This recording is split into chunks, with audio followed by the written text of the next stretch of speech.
Good evening everyone. जागतिक महिला दिनानिमित्त मी सगळ्यांना आधी हार्दिक शुभेच्छा देते. मी रिद्धी जोशी इन्स्टुसेंट ट्रस्ट तर्फे आज सगळ्यांचं स्वागत करते इथे. आज आजचं व्याख्यानाचा विषय आहे जगभरातील स्त्री चित्रकार आणि त्यांची चित्रे. आणि आपल्या सोबत आज शर्मिला फडके मॅडम आहेत, तर मी आज त्यांचा परिचय करून देते. शर्मिला फडके मॅडम या मुक्त लेखक, कला इतिहास अभ्यासक, समीक्षक आणि अनुवादक आहेत. मुंबई विद्यापीठातून वनस्पतीशास्त्र या विषयातील पदव्युत्तर शिक्षण घेतल्यानंतर त्यांनी पत्रकारिता आणि नंतर कला इतिहासाचे विशेष शिक्षण घेऊन आपल्या आवडीलाच व्यवसायाचा स्वरूप दिले. भारतीय प्राचीन संस्कृती, कला इतिहासाचा अभ्यास आणि संशोधनामध्ये त्या कार्यरत असतात. चित्रकला, प्रवास, साहित्य या विषयांवर गेल्या 15हून अधिक वर्षात त्यांनी विविध दैनिके, मासिके, दिवाळी अंकांमध्ये सातत्याने सखोल लेखन केले आहे. चिन्ह या कला वार्षिकाशी त्या लेखक आणि कार्यकारी संपादक या नात्याने जोडलेल्या आहेत. गेल्याच वर्षी त्यांची 4 सीझन्स ही पर्यावरणाशी असलेल्या मानवी नात्याशी संबंधित कादंबरी मेहता प्रकाशनातर्फे प्रकाशित झाली आहे. पॉप्युलर तसेच मेहता प्रकाशनातर्फे त्यांची एकूण 8 अनुवादित पुस्तके प्रकाशित झाली आहेत. चित्रकार राजा रवी वर्मा यांच्या संपूर्ण कारकिर्दीचा वेध घेणाऱ्या पुस्तक प्रकल्पावर त्या सध्या काम करीत आहेत. थँक्यू मॅम, तुम्ही आमचं इन्व्हिटेशन एक्सेप्ट केलं. तुम्ही लेक्चरला सुरुवात करू शकता. स्त्री चित्रकार आणि त्यांची चित्र या माझ्या अतिशय आवडत्या आणि महत्त्वाच्या विषयावर बोलायची संधी दिल्याबद्दल इन्स्टिट्यूशनचे सुद्धा करण्याचे आभार आणि कार्यक्रम बघणाऱ्यांचे पण सगळ्यांचे मनापासून आभार. स्त्री चित्रकार आणि त्यांची चित्र याबद्दल बोलताना एरवी हा विषय सोपा आहे. माझी आवडती 50 किंवा 100 चित्र आणि चित्रकारांची माहिती याच्यामध्ये हा कार्यक्रम सादर करता येऊ शकतो, पण आज नाही. कारण आज जागतिक महिला दिन आहे आणि सर्वच क्षेत्रातील महिलांनी आजवर दिलेला इतिहासातला लढा, त्यांनी केलेला झगडा, इथपर्यंत पोहोचण्याकरता केलेले प्रयत्न यांची स्मृती जागवण्याचा हा दिवस आहे. कला इतिहासही इतर क्षेत्रांप्रमाणेच स्त्रियांना अनेक अडचणीतून नेणारा असा क्षेत्र आहे आणि त्याचमुळे आजच्या कार्यक्रमामध्ये मला इतिहासातले त्यांचे महत्वाचे टप्पे आणि मग स्वतःची स्वतंत्र दृष्टी जोपासणाऱ्या ज्या स्त्री चित्रकार आहेत त्यांच्याबद्दलचा आढावा घेणं मला गरजेचं वाटतं. आता हे करत असताना याच्यातून कदाचित काही लोकप्रिय चित्रकारांची नावं वगळली जातील, पण स्वतःची स्वतंत्र दृष्टी जोपासणारे चित्रकार मात्र ह्याच्यात नक्कीच आपण बघणार आहोत. तर मी आता माझ्या स्क्रीन शेअर करते.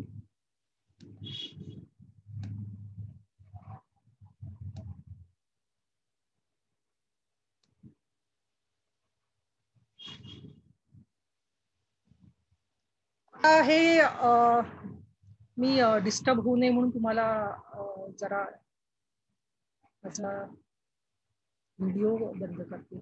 मला प्लीज करू.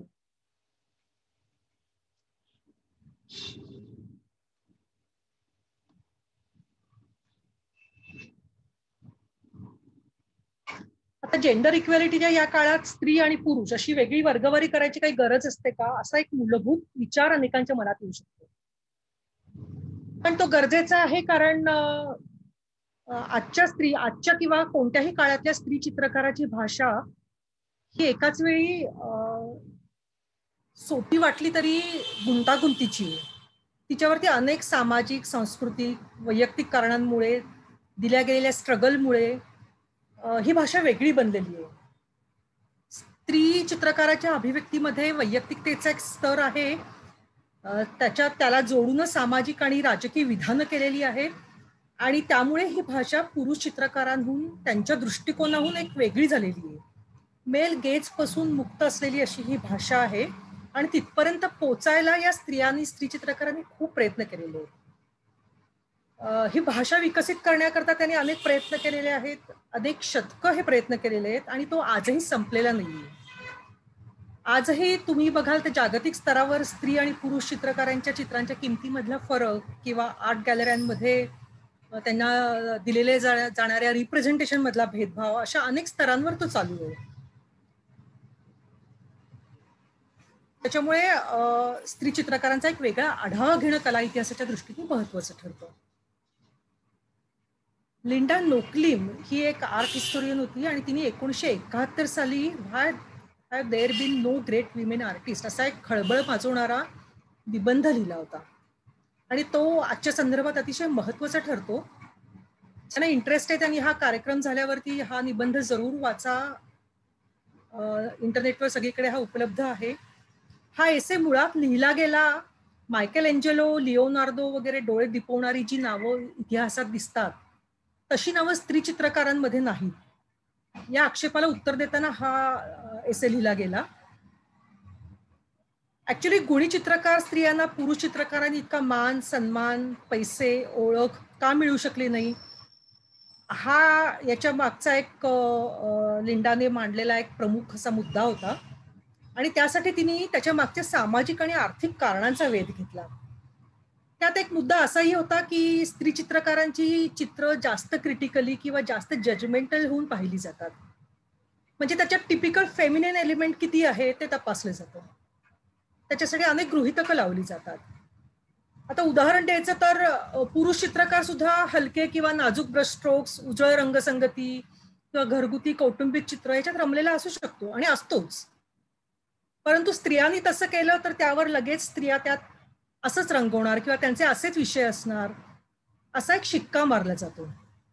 आणि दुसरीकडे त्यांनी तीव्रपणाने व्यक्त झाल्या त्या तर त्यांच्यावरती फेमिनिस्ट दृष्टिकोन देऊन त्यांना एका वेगळ्या कप्प्यात बसवलं जातं. तर हे जे क्रिटिकल होणं किंवा जजमेंटल होणं हे स्त्रियांच्या बाबतीत जास्त घडलेलं आहे आजवर आणि अजूनही घडतंय.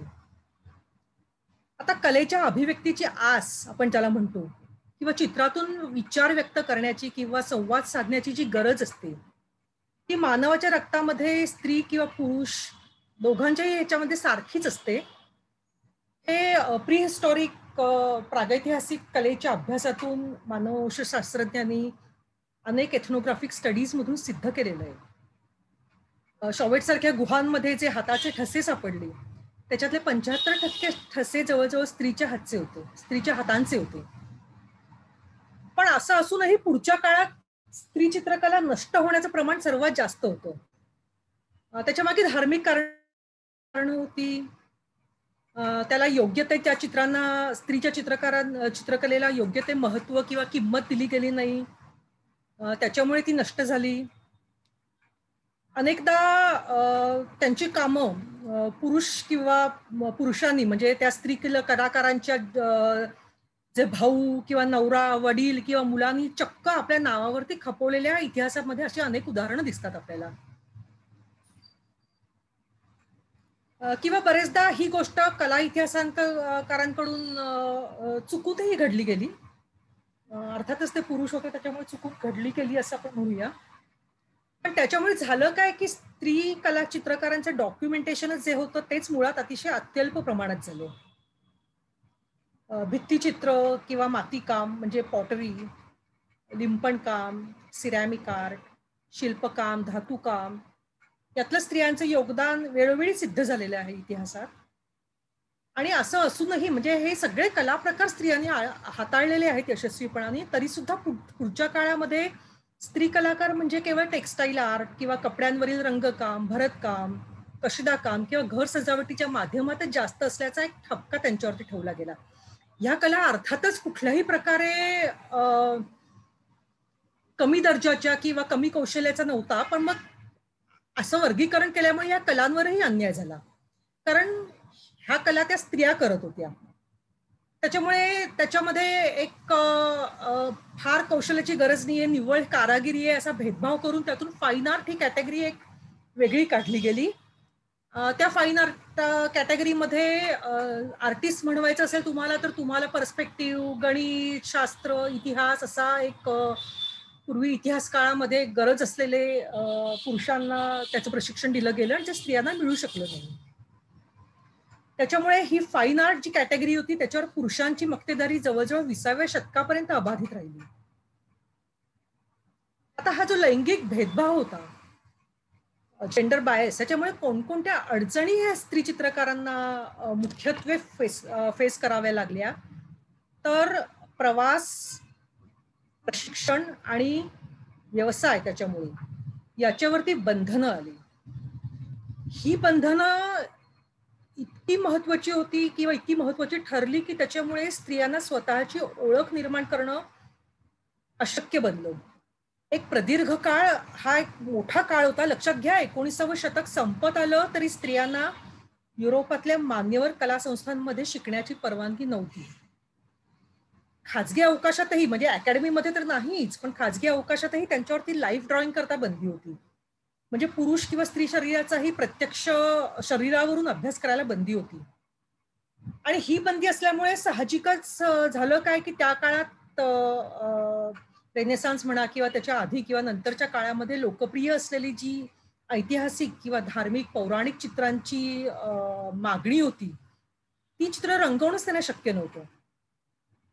त्यामुळे त्यांच्याकडे पर्याय होता फक्त व्यक्तिचित्रणाचा किंवा स्थिर चित्रणाचा, फुलं किंवा भांडी रंगवण्याचा. निसर्ग चित्र काढण्यासाठी त्यांना कुठेही बाहेर योग्य अशी सोबत असल्याशिवाय जायची परवानगी नव्हती. त्यांना स्पर्धांमध्ये भाग घेता येत नव्हता. पॅरिसच्या किंवा इतर युरोपमधल्या इतर प्रतिष्ठित सलोनमध्ये त्यांची चित्र प्रदर्शित होत नव्हती. आणि सामाजिक दबाव इतका होता की लग्न किंवा करिअर, म्हणजे करिअर चित्रकलेसाठी स्वतःला झोकून देणं हा पर्याय सुद्धा निवडता येणं शक्य नव्हतं. त्याच्यातली एखादीच मेरी कासट होती की जी अविवाहित राहू शकली, चित्रकलेकरता प्रवास करू शकली, पण ते खूप नंतरच्या काळामध्ये. म्हणजे मुख्य काय होतं की जर तुमचे वडील किंवा तुमचा नवरा स्वतः चित्रकार असतील तरच तुम्ही भाग्यवान. कारण मग त्यामुळे तुम्हाला निदान चित्रकलेत मर्यादित का होईना पण औपचारिक असं शिक्षण मिळत होतं. याच्यानंतर मग अजून असा एक पर्याय होता की मग स्त्रिया जर आर्टिस्ट बनू शकत नाहीये, चित्रकार बनू शकत नाहीयेत, तर मग त्यांना एक पर्याय उपलब्ध होता की पुरुष आर्टिस्टची त्यांनी म्यूज होणं, त्यांच्याकरता मॉडेलिंग करणं, त्यांच्या तालावर नाचणं. तुम्ही कला इतिहासाचा जरा जरी काही वाचलं असेल तर त्याच्यामध्ये अशा असंख्य म्यूजच्या कहाण्या तुम्हाला वाचायला मिळतील की ज्याच्यात स्त्री कलाकारांचं खूप वेगवेगळ्या प्रकारे एक्सप्लॉयटेशन झालेलं आहे. त्याच्यामुळे कला इतिहासात थोर स्त्री चित्रकार का नाहीत याचं उत्तर एक साधं आहे की अर्थातच त्या आहेत, फक्त त्या उजेडात आल्या नाही किंवा त्यांना संधीच मिळाली नाही म्हणून त्या नाही. आता आपण एक पाश्चिमात्य कला इतिहासामध्ये स्त्री चित्रकारांचे उल्लेख कधीपासून आढळतात, म्हणजे आपण केवार्ट बघाशी बघितली ती सोडून पुढच्या काळामध्ये स्त्री चित्रकारांचा एक सगळ्यात जुना उल्लेख आढळतो एल्डर, म्हणजे ज्येष्ठ प्लिनीच्या रेकॉर्ड्समध्ये. त्याच्यात त्यांनी प्राचीन ग्रीक मधल्या चित्रकार स्त्रियांबद्दल लिहिलंय. हेलेन ऑफ इजिप्त हिने इसेसच्या युद्धाचं काढलेलं चित्र, जे वेस्पशियनच्या काळामध्ये टेम्पल ऑफ पीस मध्ये असल्याचा हा उल्लेख प्लिनीने केला होता. भारतातील प्राचीन आदिवासी कलेमध्ये मिथिला पेंटिंग्सचा तितकाच प्राचीन कलांचे पुरावे सापडलेले आहेत. लक्षात घ्या, याच्यामध्ये कुठल्याही स्त्रीची वैयक्तिक ओळख असणं शक्य नव्हतं, कारण हे एक सामूहिक रित्या काढलेली चित्रकला होती. त्यानंतर मेडिएवल पिरियडमध्ये, मध्ययुगीन कालखंडामध्ये मॅन्युस्क्रिप्ट इल्युमिनेशन असा एक प्रकार होता. धार्मिक हस्तलिखितांवरील सजावट या काळात केली जायची. याच्यामध्ये स्त्री चित्रकारांचा खूप मोठा सहभाग होता. आता हे जे सहभागी असलेले जे स्त्री चित्रकार होत्या त्या केवळ 2 सामाजिक परंपरेतल्याच असू शकत होत्या हिस्सा. त्यासाठी त्यांना एकतर राजघराण्यातील स्त्रिया किंवा राजेशाही घराण्यातल्या श्रीमंत घरातल्या स्त्रिया असणं आवश्यक होतं, नाहीतर मग कॉन्व्हेंट मधल्या नन त्यांनी असणं आवश्यक होतं.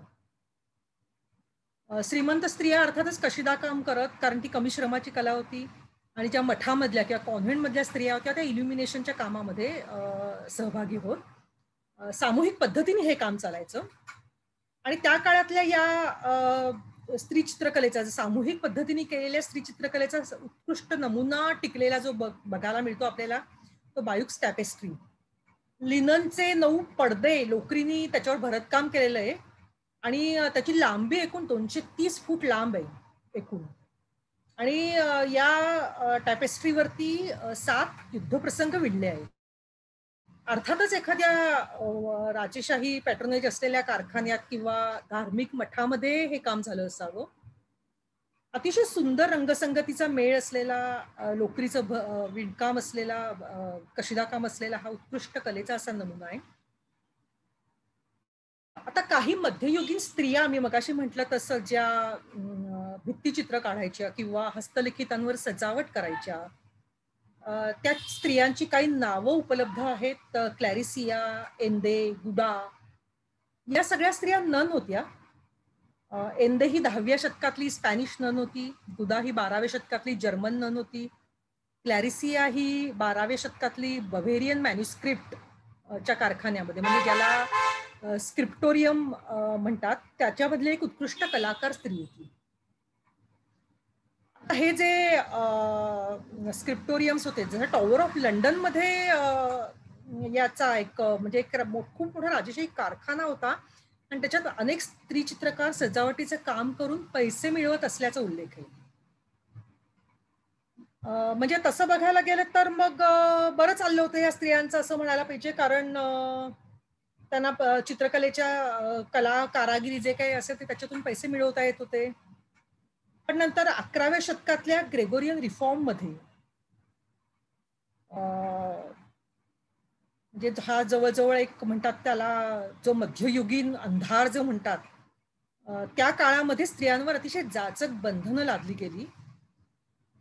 त्याच्यामध्ये कॉन्व्हेंटच्या स्वरूपात बदल झाला होता. त्याच्यामुळे साहजिक स्त्री चित्रकारांचा कुठेही मागमूस असा नव्हता. पण मग पुढे 12व्या शतकामध्ये युरोपामध्ये शहरांची भरभराट झाली, व्यापार किंवा अनुषंगाने प्रवास झाले, वेगवेगळ्या युनिव्हर्सिटी स्थापन झाल्या आणि स्त्रियांच्या आयुष्यात एक थोडासा किंचित असा बदल झाला. तो म्हणजे विधवा स्त्रियांना आपल्या दिवंगत नवऱ्याचा उद्योग किंवा व्यवसाय पुढे चालवण्याची अनुमती मिळाली. आता फ्लँडर्समध्ये किंवा उत्तर फ्रान्समध्ये, ज्यांना लो कंट्रीज म्हणतात, तिथे टेक्स्टाईल इंडस्ट्रीमध्ये स्त्रिया काम करतच होत्या, रंगकाम. अर्थात अट तीच होती की हा घरातला व्यवसाय हवा. पण मग प्रिंटिंग सुरू झालं आणि मग छापील सजावटीतल्या वुडकट किंवा एनग्रेव्हिंग मध्ये स्त्रियांचा सहभाग पुन्हा कमी झाला. या सगळ्या कालावधीमध्ये फक्त एक कला निर्वेधपणे स्त्रियांना जोपासता येत होती, त्याच्यात कधीही खंड पडला नाही, बंधन लादलं गेलं नाही, ती म्हणजे घरात राहून केलेली कशिदा कामाची कला, एम्ब्रॉयडरी. या काळातल्या या ज्या सगळ्या मी तुम्हाला मगाशी सांगितल्या त्या स्त्री कलाकारांची आज माहिती उपलब्ध होऊ शकते, कारण बोकासियो या 14व्या शतकातल्या एका ह्युमॅनिस्टने त्या काळातल्या 104 स्त्री चित्रकारांची खूप मोठ्या परिश्रमानं माहिती जमवून नोंदवून ठेवली. त्यांनी त्याच्यात उल्लेख केलेला आहे की अनेक स्त्री चित्रकार मला पुरेशा माहिती अभावी किंवा त्यांची चित्र उपलब्ध नसल्यामुळे नोंदवता आली नाहीत. पण हे काम मग नंतर 60-70च्या दशकामध्ये आंतरराष्ट्रीय स्त्री चित्रकारांच्या एका संस्थेने केलं, त्याच्याबद्दल आपण बोलूया. एक अजून लेखिका होती क्रिस्टीन पिजान, तिने एक ग्रंथ लिहिला होता 1405 मध्ये, book of the city of ladies. त्याच्यात तिने एका काल्पनिक शहराचं वर्णन केलं होतं. त्या शहरातल्या स्त्रिया पुरुष अत्याचारापासून मुक्त अशा स्त्रिया चित्र काढतात. हे लिहित असताना तिने त्याच्यामध्ये काही खऱ्या स्त्री चित्रकारांचीही माहिती दिली होती. उदाहरणार्थ अनास्तासिया ही पॅरिस मधली एक उत्तम इल्युमिनेटर होती, पण तिचं काहीच काम आज उपलब्ध नाहीये. त्याचा पण एक नंतर स्लाइड आपण बघूया. तर पण हे डॉक्युमेंटेशन निदान झालं ते महत्वाचं होतं. भारतामध्ये हे होऊ शकलं नाही या काळामध्ये, त्यासाठी खूप पुढचा काळ उजाडावा लागला. आता आपण रेनेसान्स जो प्रबोधनाचा काळ म्हणतो, याच्यातल्या स्त्री चित्रकारांची काय, बरी परिस्थिती होती, कारण याच्यामध्ये पहिल्यांदाच काही स्वतंत्र स्त्री चित्रकारांना वैयक्तिक प्रसिद्धी मिळू शकली. अर्थातच त्याच्यासाठी त्या काळामध्ये झपाट्याने जो सांस्कृतिक बदल होतो तो त्याकरता कारणीभूत ठरत होता. काउंटर रिफॉर्मेशन मध्ये लोकांचा कल ह्युमॅनिझमकडे, म्हणजे सत्ताधाऱ्यांचा कल ह्युमॅनिझमकडे झुकत होता. त्यात सगळ्या स्तरावरील म्हणजे स्त्री आणि पुरुष दोन्ही नागरिकांना प्रतिष्ठा दिली जावी असं केलं होतं. त्याच्यामुळे स्त्रियांचा दर्जा उंचावण्याकरता हा एक बदललेला दृष्टिकोन कारणीभूत ठरला. आता या रेनेसान्स काळामधल्या ज्या स्त्री कलाकार होत्या त्याच्यामध्ये सोफोनिस्बा अंगिसोला किंवा लाविनिया फोंटाना, कॅटरीना हेमिसन, लिव्हिना तिर्लिक किंवा सेंट कॅथरीन ऑफ बोलोना अशा काय बऱ्याच महत्वाच्या अशा ज्या स्त्रिया त्यांची चित्र उपलब्ध आहेत आजच्या काळामध्ये, त्या सगळ्या या रेनेसान्स कालखंडामध्ये पहिल्यांदाच वैयक्तिक गेलेल्या अशा या स्त्रिया त्यांच्या कामाचं होत्या.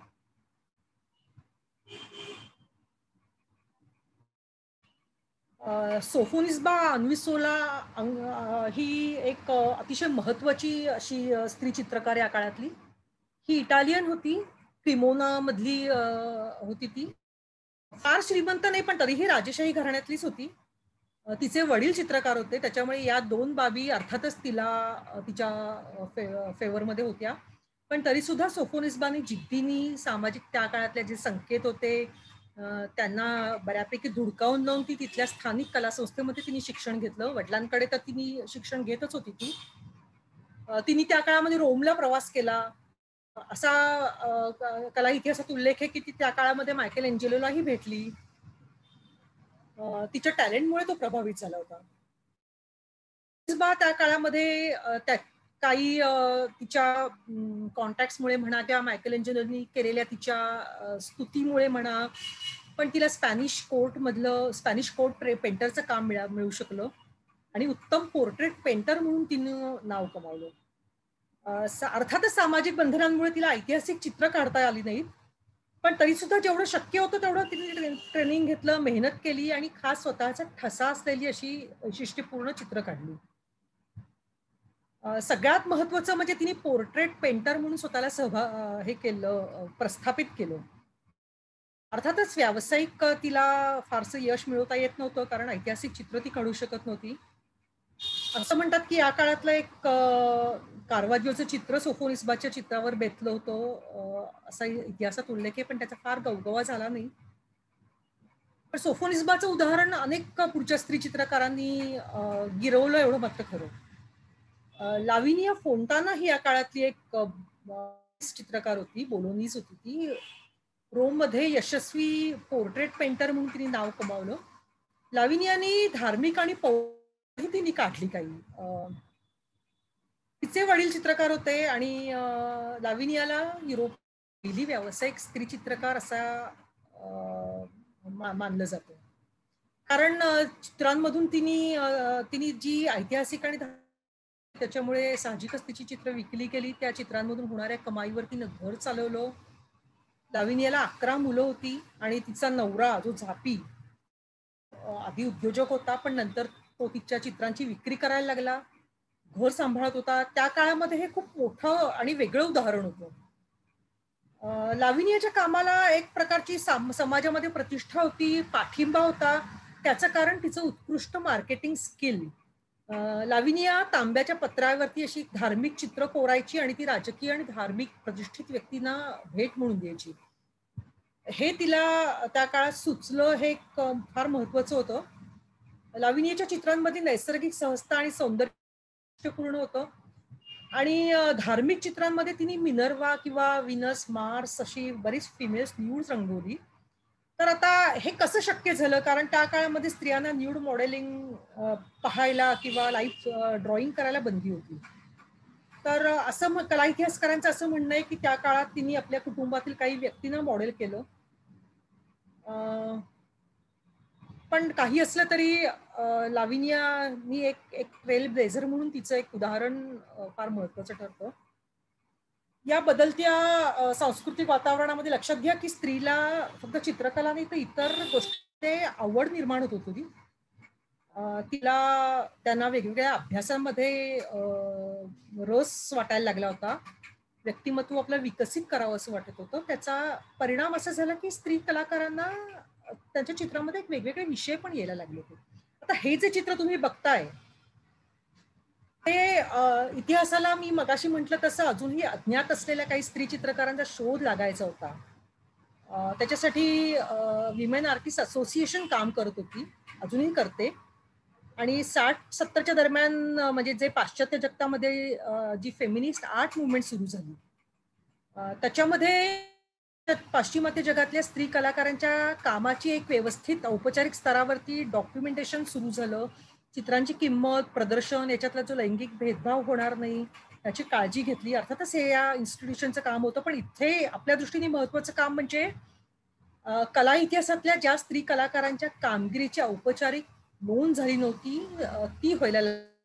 आणि त्यामध्ये हल्लीच एक नव्याने शोध आहे, नेलीज लास्ट सफर. लक्षात घ्या की हा विषय जो तिने केलेला आहे तो लास्ट सफर हा विषय होता. ही खूप मोठी 22 फुटी कॅनव्हासची गुंडाळी होती. फ्लोरेन्समध्ये हिचा शोध लागला. अनेक वर्ष धूळ जमलेली होती, ऑपरेशन करावं लागलं. आणि ही जी प्लुतिला नेली होती ही स्वशिक्षित चित्रकार होती. ती नन होती स्वतः, आणि तिने हे चित्र रंगवलेलं आहे. तर हे चित्र त्या काळामध्ये प्रसिद्ध का होऊ शकलं नाही ह्याच्या मागे बरीच सामाजिक आणि राजकीय कारणं पण असू शकतील. तर आता स्त्री चित्रकारांचा बऱ्यापैकी मार्ग निर्वेद झाला होता रेनेसान्स काळात असं समजायला हरकत नव्हती, पण लेट रेनेसान्स पिरियडमध्ये अजून एक मेजर सेटबॅक त्यांना बसला आणि त्यातून बाहेर यायला त्यांना थेट 19व्या शतक च्या अखेर यायला लागली. हा सेटबॅक कसला होता, तर आर्ट अकॅडमीची स्थापना झाली. म्हणजे त्या काळामध्ये जे मास्टर आर्टिस्ट जे होते त्यांच्या काही कार्यशाळा असायच्या, त्याच्यामध्ये कलाकारांना प्रशिक्षण मिळायचं. त्याच्याऐवजी आता ऑफिशियल अकॅडमी ज्या स्थापन झाल्या त्याच्यामध्ये झालं काय की आर्ट आणि क्राफ्ट वेगळं केलं गेलं. मगाशी मी तुम्हाला म्हटलं की आर्टिस्ट म्हणजे असा समज होता की किंवा असं गृहीतक होतं की आर्टिस्ट म्हणजे त्यांना पर्स्पेक्टिव्ह, गणित, प्राचीन कला किंवा शरीरशास्त्र, विज्ञान याचं शिक्षण आवश्यक आहे. आणि हे शिक्षण अर्थातच अकॅडमीमध्ये फक्त पुरुषांकरताच उपलब्ध झालं. स्त्रियांच्या क्राफ्ट करता त्याची गरजच नव्हती. आणि मुख्य म्हणजे लाईफ स्टडी, जो मानवी शरीरशास्त्राचा जो अॅनाटॉमीसाठी जो अभ्यास गरजेचा होता, ते शिक्षण घ्यायला स्त्रियांवरती बंदीच होती. त्याच्यामुळे परत काटे उलटे फिरले बऱ्यापैकी, आणि स्त्रिया ही आपली चित्रकला केवळ हौशी पातळीवर जोपासणाऱ्या ठरल्या. आता याच काळामध्ये पहिल्यांदाच एका भारतातील लघुचित्रकार स्त्रीची नोंद झालेली आढळते. साहिफा बानू ही जहांगीर बादशाहच्या दरबारातली नूरजहांच्या जनानखान्यातली ही चित्रकार होती, लघुचित्रकार, मिनिएचर आर्टिस्ट. आणि ही या साहिफा बानूचा उल्लेख जहांगीरनामा किंवा खामसाए निजामी याच्यामध्ये तिचा उल्लेख आढळला. अनेक लघुचित्रांवर तिने तिच्या सह्याही केलेल्या आहेत. तिची सेल्फ पोर्ट्रेट्स उपलब्ध आहेत. साहिफा बानूचं चित्रकौशल्य किंवा विचारांची पद्धत, तपशिलांना ती देत असलेलं महत्व हे कुठल्याही प्रकारे पुरुष लघुचित्रकारापेक्षा कमी नव्हतं. उलट तिच्या विचारांचे किंवा ती त्याच्यातून व्यक्त होणारी जी दृष्टी होती ती जास्त ह्याच्यामध्ये स्पष्ट होती, असं कला अभ्यासकांचं मत आहे. ही साहिफा बानू जहांगीर बादशाहच्या दरबारामध्ये राजकन्या होती की बेगम होती की अजून कोणी होती याच्याबद्दल संदेह आहे. पण या काळामध्ये म्हणजे 1599 ते 1605च्या दरम्यान अजूनही काही स्त्री मिनिएचर आर्टिस्टचा उल्लेख आपल्याला आढळतो. काही नावं त्यातली निनी किंवा नादिरा बानू, खुर्शीद बानू, राबिया बानू. नूरजहांच्या जनानखान्यामध्ये मिनिएचर किंवा लघुचित्रकलेचे खास वर्ग भरवले जायचे, त्यांना प्रशिक्षण दिलं जायचं. त्या काळामध्ये अर्थातच मोठ्या प्रमाणावर अशी मिनिएचर पेंटिंग्स काढली गेली. नूरजहांची सगळ्यात जास्त, जहांगीरची वगैरे उपलब्ध आहेत. त्यांची वैयक्तिक आवड, कलेची आवड, कला संस्कृतीची आवड त्याच्यासाठी कारणीभूत आहे, पण त्याच्यामुळे हे डॉक्युमेंटेशन होऊ शकलं.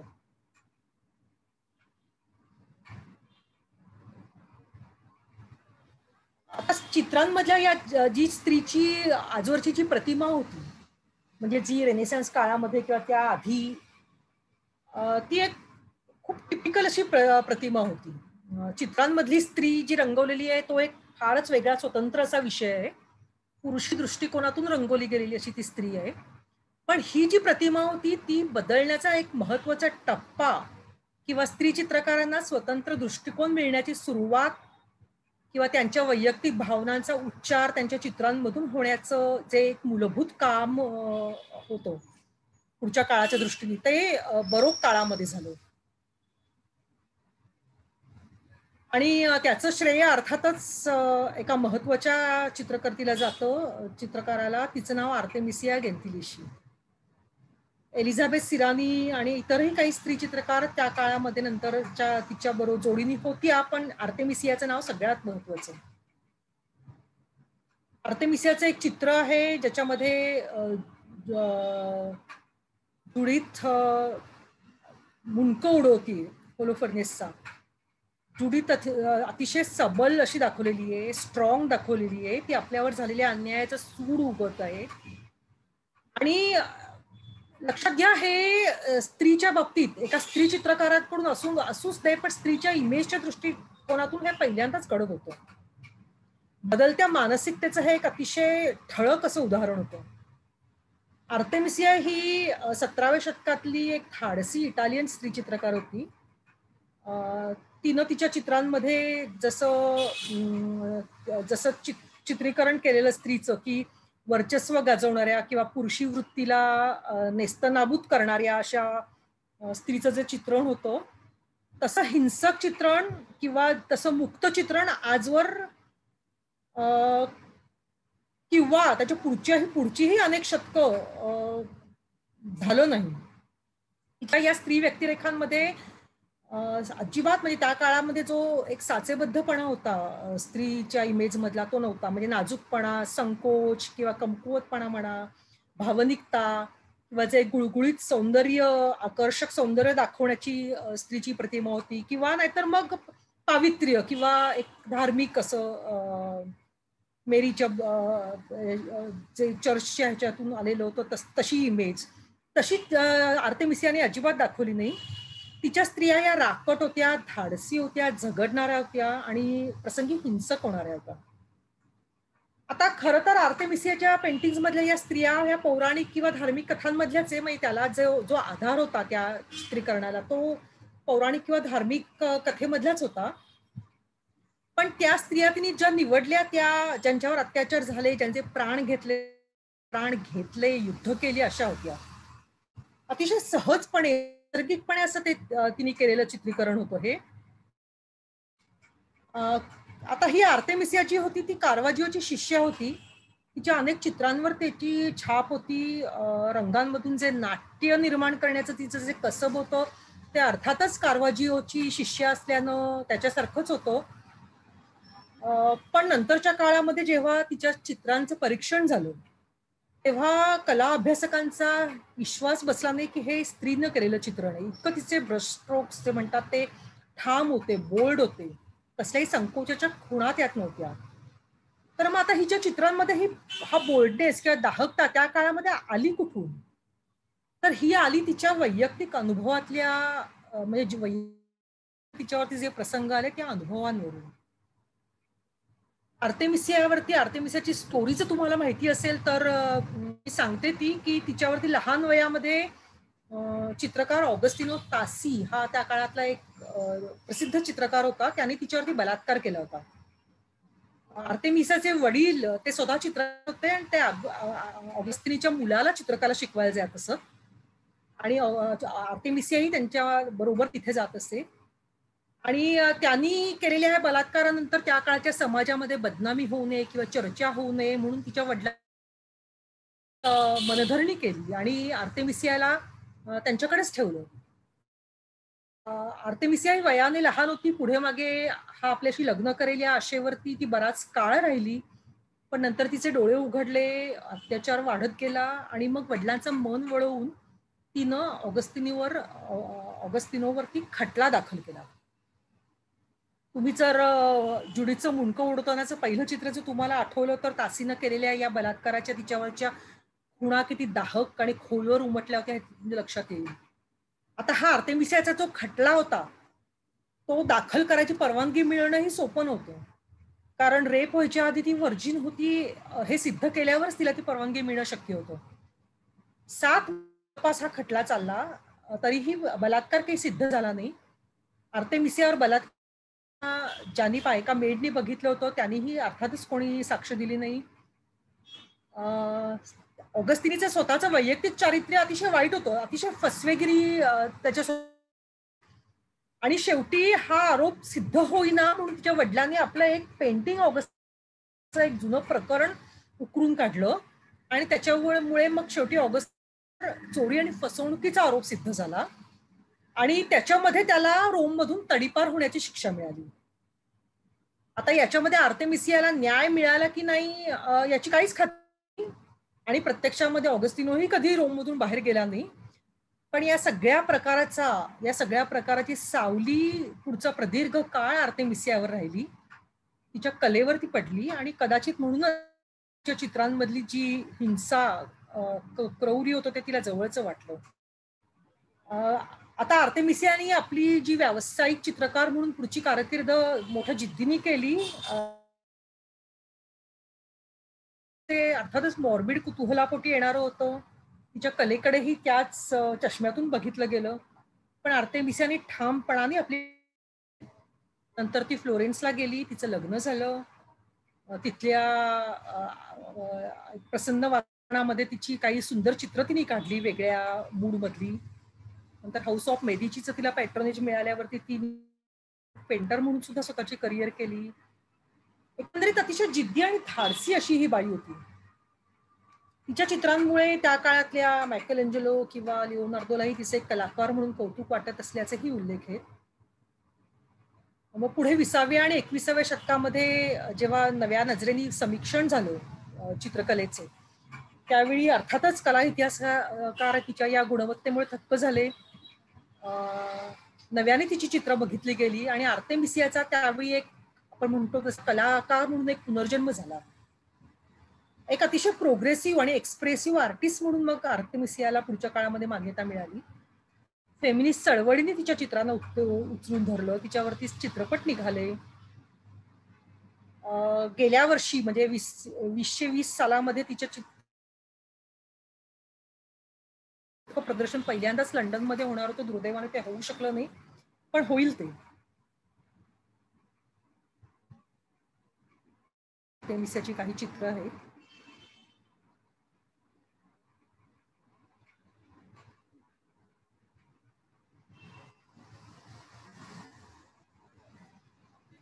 सतराव्या शतकात अशी एखादी आधीची आर्तेमिसियासारखी उदाहरणं बघितली तर ती परत तशी स्त्री चित्रकार यायला खूप काळ जावा लागला होता. एक मधला त्या मधल्या स्टील लाईफ सारखी चित्रकलाची जी शैली किंवा प्रकार जो विकसित झाला तो स्त्री चित्रकारांनी खूप मोठ्या प्रमाणावरती त्याच्यावरती प्रावीण्य मिळवलं, कारण हा जॉनर त्यांच्यासाठी सुटसुटीत होता.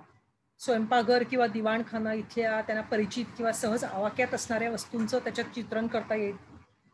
मग त्याच्यामध्ये जेवणाच्या टेबलांवरची फुलदाण्यांची, फळभाज्यांची आकर्षक मांडणी किंवा सुरेख रंगसंगती चित्रांमधून साधली त्यांनी.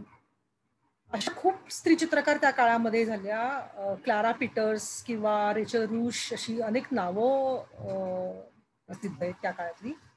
फ्लांडर्स नेदरलँड्स मधल्या अनेक चित्रकार या खाद्यपदार्थांचं एक खूप छान डॉक्युमेंटेशन असं झालं. हे एक अतिशय विनोदी असं वाटणारं आताचं चित्र आहे की अकॅडमीमध्ये स्त्री चित्रकारांना एक तर शिकताय त्यांचं नुकसान होत होतं आणि त्याच्यातून ज्यांना नंतरच्या काळामध्ये तिथे ऍडमिशन मिळाली त्यांना नग्न पुरुष शरीराचा अभ्यास करायला जी बंदी होती त्याच्यासाठी तिथे एक बैल त्यांनी ठेवलेला आहे, त्याच्यावरून तुम्ही स्टडी करा. हे एक विधान आहे. जेव्हा स्त्री चित्रकार प्रसिद्ध अशा पुरुष चित्र प्रशिक्षणासाठी जायच्या त्यावेळी त्यांना किती भेदभाव त्यांना सहन करावा लागायचा याचं एक उत्कृष्ट उदाहरण आहे. तर अर्थातच स्टील लाईफ आणि पोर्ट्रेट पेंटिंग या काळामध्ये अतिशय महत्वाचं असं स्त्रियांनी प्रावीण्य मिळवलेले चित्र होते. त्याच्यामधली एलिझाबेथ ले ब्रेन ही एक अतिशय पोर्ट्रेट पेंटिंग मध्ये प्रवीण असलेली फ्रेंच चित्रकार होती, पण ती बंडखोर स्वभावाची होती. मारी अंतवानेटची पोर्ट्रेट्स ती करत होती, त्यामुळे कोर्ट पेंटर म्हणून तिला मान होता. तिने आपल्या मुलीसोबत एक असं मुक्त चित्र काढलं होतं की त्याच्यामध्ये तिचे दात दिसत आहेत म्हणून तिच्यावरती कोर्ट केस झाली होती. त्याच्यानंतर तिनं ऐतिहासिक चित्रणाला स्कोप नाहीये स्त्रियांना, त्यांना तसं रंगवता येत नाही म्हणून तिने एक पोर्ट्रेट त्या चित्राचा विषय रंगवून अलिगोरिकल असं एक दृश्य त्याच्यामध्ये चितारलं हे ते चित्र, आणि हे ऐतिहासिक पेंटिंग म्हणून तिनं प्रदर्शित केलं अकॅडमीमध्ये. त्याकरता तिने त्या प्रदर्शनासाठी, आणि हे चित्र पाहिल्यावरती ती लोक साहजिकच चिडली, कारण त्यांच्या मते ही भ्रष्ट नक्कल होती, आणि कला अकॅडमीने तिचं पेंटिंग लायसन्स रद्द करण्याचा आग्रह धरला.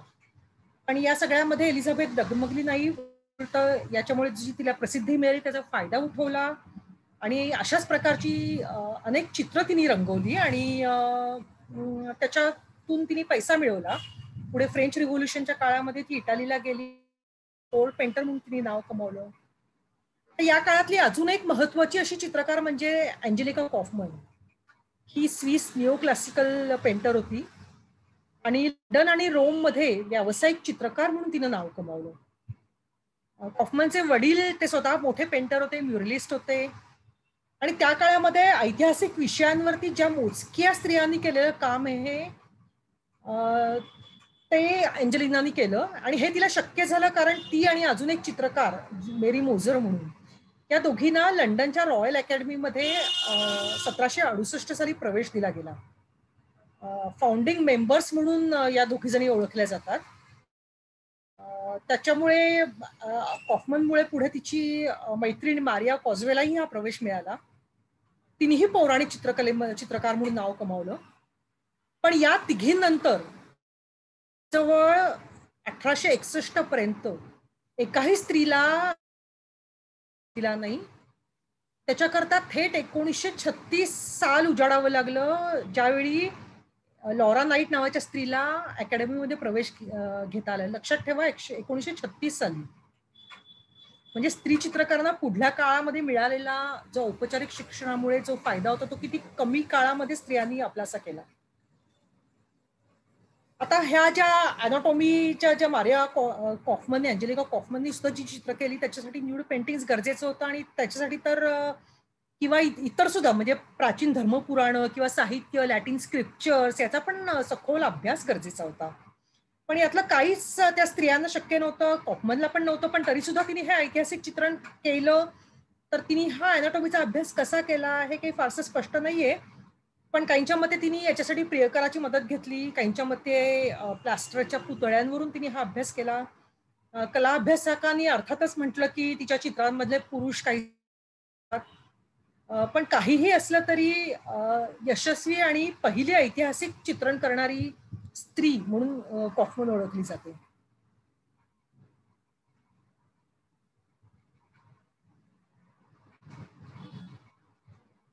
तिची काही चित्र आहेत जी ती ऐतिहासिक चित्र रंगवलेली आहे. आता शतकाच्या शेवटी म्हणजे पॅरिसच्या सलोनमध्ये एक मोठा बदल घडला की तिथे प्रथमच अकॅडमीच्या बाहेरचे जे पेंटर त्यांना चित्र प्रदर्शनाची परवानगी दिली गेली. त्याचा फायदा स्त्री चित्रकारांना मिळाला. काही त्यांना या प्रतिष्ठित अशा वार्षिक प्रदर्शनात भाग घेता आला. हा एक खूप मोठा महत्वाचा असा टप्पा होता स्त्री चित्रकारांच्या दृष्टीने. त्याच्यातून चित्रकारांनी जे अकॅडमीच्या शिक्षणाच्या औपचारिक शिक्षणाच्या विरोधात होते, निझमची चळवळ सुरू झाली, त्या चित्रकारांनी काही विद्यार्थिनींना प्रशिक्षण द्यायला त्यांच्या स्टुडिओमध्ये सुरुवात केली. त्याच्यामधून उदयाला आलेली एक वेगळ्या शैलीत काम करणारी चित्रकार म्हणजे मेरी डेनिस व्हीलर्स.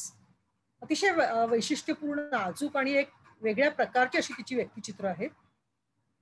आणि या जे द सलोन मध्ये जे चित्र प्रदर्शित करण्याची जी संधी मिळालेल्या चित्रकार होत्या, त्याच्यातूनच पुढे 19व्या शतकातल्या काही महत्वाच्या इम्प्रेशनिस्ट चित्रकार, ज्या बर्था मोरिसो किंवा अमेरिकन इम्प्रेशनिस्ट चित्रकार जी मेरी कासट, ल्युसी बेकन या होत्या. या काळामध्ये ज्या स्त्री चित्रकारांना जे पुढे येत होत्या या ज्या, त्यांना अर्थातच त्यांच्या सुसंस्कृत आणि कलेला प्राधान्य देणाऱ्या कुटुंबाचं त्यांना,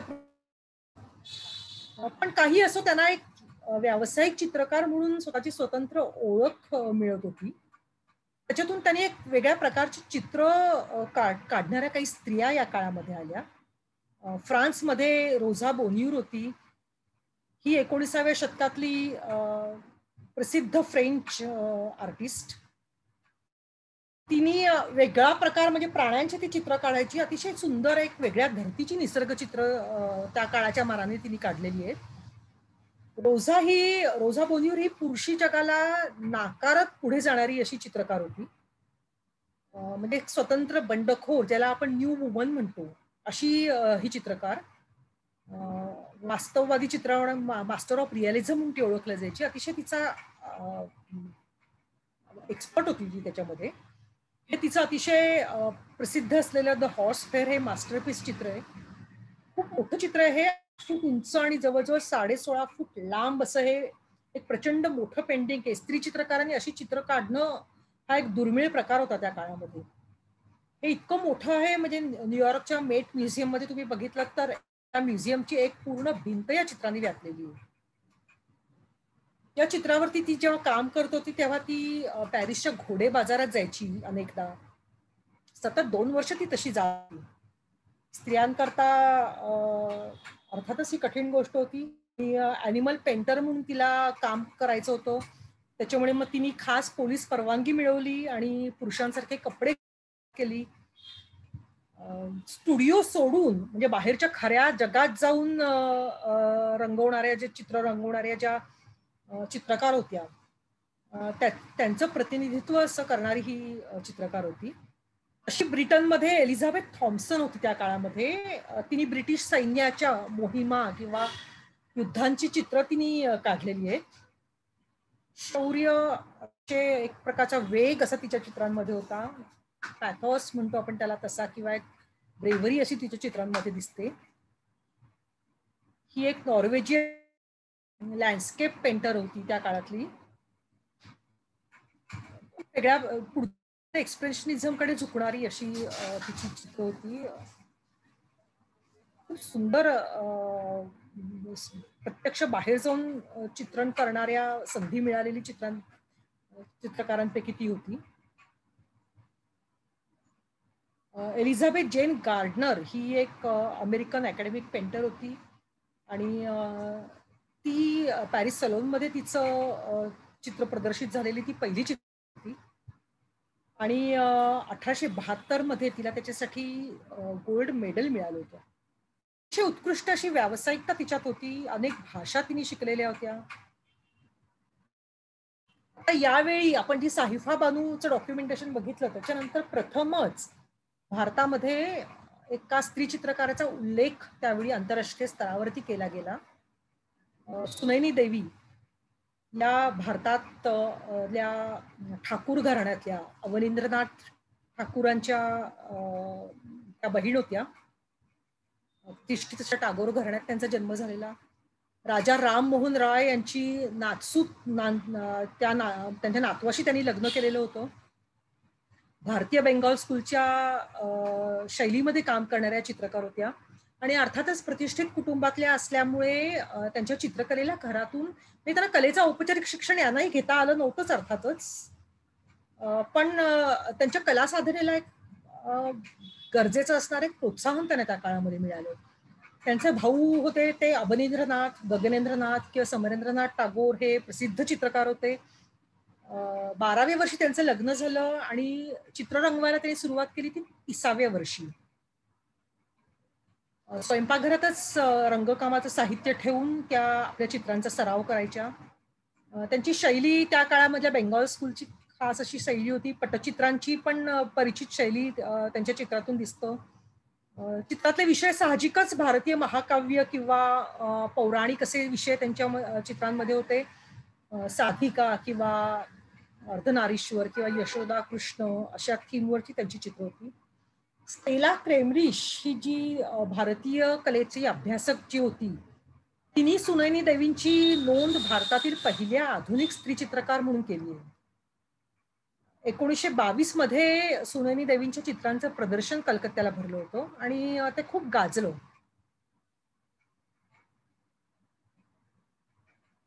गुणवत्तेमध्ये जराही कमी नसली तरी सुद्धा केवळ मगाशी मी म्हटलं तसं केवळ स्त्री आहे म्हणून एक जजमेंटल किंवा क्रिटिकल दृष्टिकोनातून बघितल्यामुळे ज्या चित्रकारांवरती विविध प्रकारची टीका झाली त्यातली एक इम्प्रेशनिस्ट चित्रकार होती ती बर्था मोरिसो. टीकाकारांनी त्या काळामध्ये इतर तिच्या इम्प्रेशनिस्ट चित्रकारांच्या चित्रांची तुलना अकारण करून तिच्या चित्रामध्ये फेमिनाईन चार्म असल्याचा वारंवार उल्लेख केला. चित्रामध्ये डौल आहे, टवटवीतपणा आहे, याचा उल्लेख इतक्या वेळ झाला आणि तो बायकी असल्याचं लिहिलं गेलं. अर्थातच बर्थाला त्याचा राग यायचा, ती त्याचा निषेध व्यक्त करायची. मला तुम्ही चित्रकार म्हणून ओळखा किंवा स्त्री म्हणून नाही असं तिचं म्हणणं होतं. मोठा अभ्यासू चित्रकार होती ही आणि खूप वेगवेगळ्या प्रकारचे तिने चित्रांमध्ये प्रयोग केले होते. रंगांचा वापर करून चित्रामध्ये अवकाश किंवा खोली निर्माण करण्यामध्ये ती कुशल होती. अर्थातच त्याच्यामागे कारण होतं कारण ती एडवर्ड माने आणि देगा यांची ती शिष्या होती. मानेची ती मॉडेल म्हणून तिने काम केलेलं होतं, त्याच्यामुळे फ्रेंच कलावर्तुळामध्ये ती फार सहजपणे स्वीकारली गेली होती. नंतरच्या काळामध्ये तो तिच्या बहिणीचा नवराही झाला.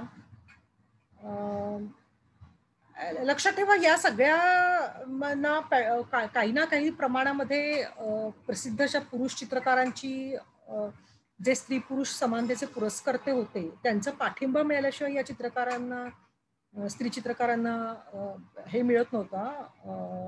आणि आता सुद्धा ज्यावेळी हिस्टॉरिकल किंवा पौराणिक पेंटिंग्सना पुरुष चित्रकार कंटाळलेले होते ते चित्रकार इम्प्रेशनिझमकडे किंवा रिअलिझमकडे जेव्हा वळले त्यावेळी स्त्री चित्रकारांना संधी मिळालेली आहे काळामध्ये.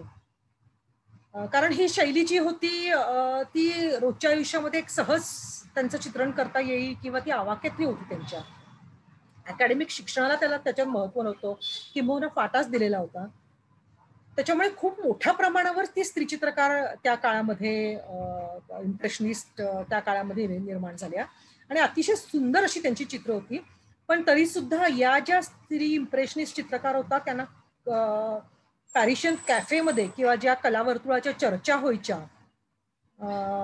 त्याच्यामध्ये सोशलाइज करायची मुभा नव्हती. त्याचा परिणाम असा झाला की त्यांचं नेटवर्किंग होत नव्हतं आणि त्याच्यामुळे त्यांची चित्र विकली जात नव्हती.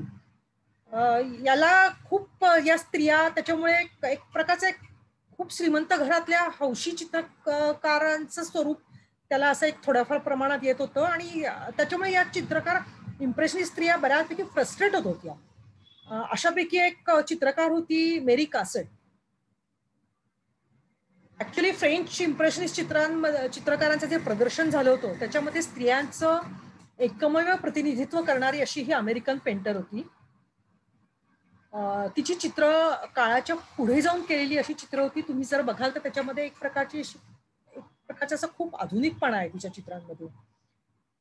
पुरुषी वर्चस्व किंवा कलेचं शिक्षणाला प्रतिबंध करणारं जे तिच्या आजूबाजू जे जग होतं त्यांनी खूप बंडखोरांनी आव्हान दिलं होतं. अमेरिकन होती त्याच्यामुळे तिने पेन्सिल्व्हेनिया कला संस्थेमध्ये अर्थातच त्याला विरोध होता तिच्या वडिलांचा पण तरी तिने तो विरोध धुडकावून प्रवेश घेतला.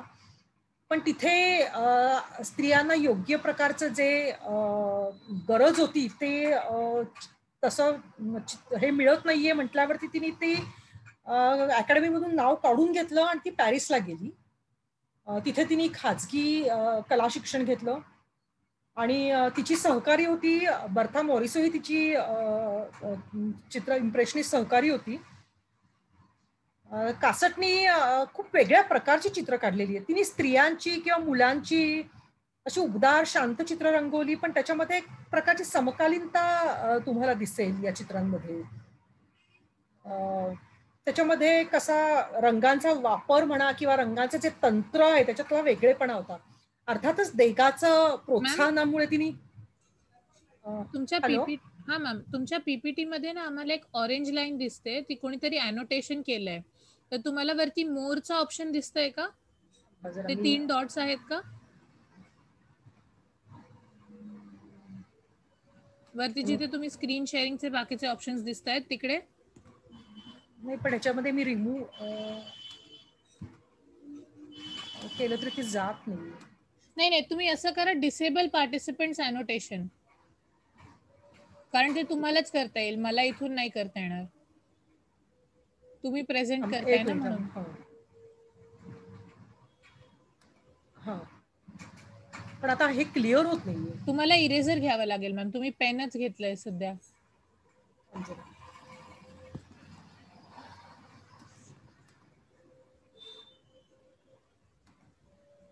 हां हां मॅम, तुम्ही कंटिन्यू करू शकता. हा, तर हिच्या चित्रांमध्ये मी म्हटलं तसं वेगळ्या प्रकारच्या तंत्रांचा आणि रंगांचा किंवा माध्यमांचा तिने वापर केलेला आहे.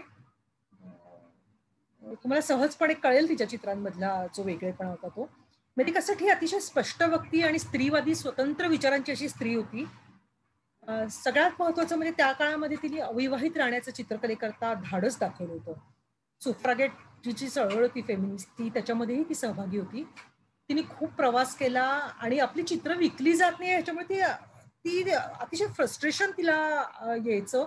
त्याच्यासाठी तिने जो प्रवास केला त्याच्यामध्ये एकदा तिने बोटीवरती अमेरिकन धनाढ्य स्त्रियांचं पोर्ट्रेट रंगवण्याचा पण प्रयत्न केला. त्याच्यामध्ये ती खुश नव्हती, पण अर्थातच फारसं काही त्या काळात ती करू शकत नव्हती.